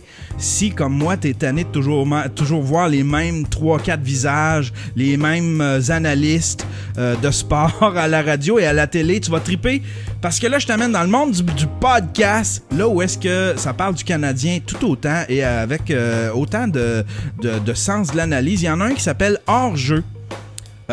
C'est un podcast très simple, c'est quelques gars comme ça qui jasent un peu style vestiaire, qui vont jaser de tout et de rien, de ce qui s'est passé pendant la semaine. Ils vont même faire l'analyse d'analyse.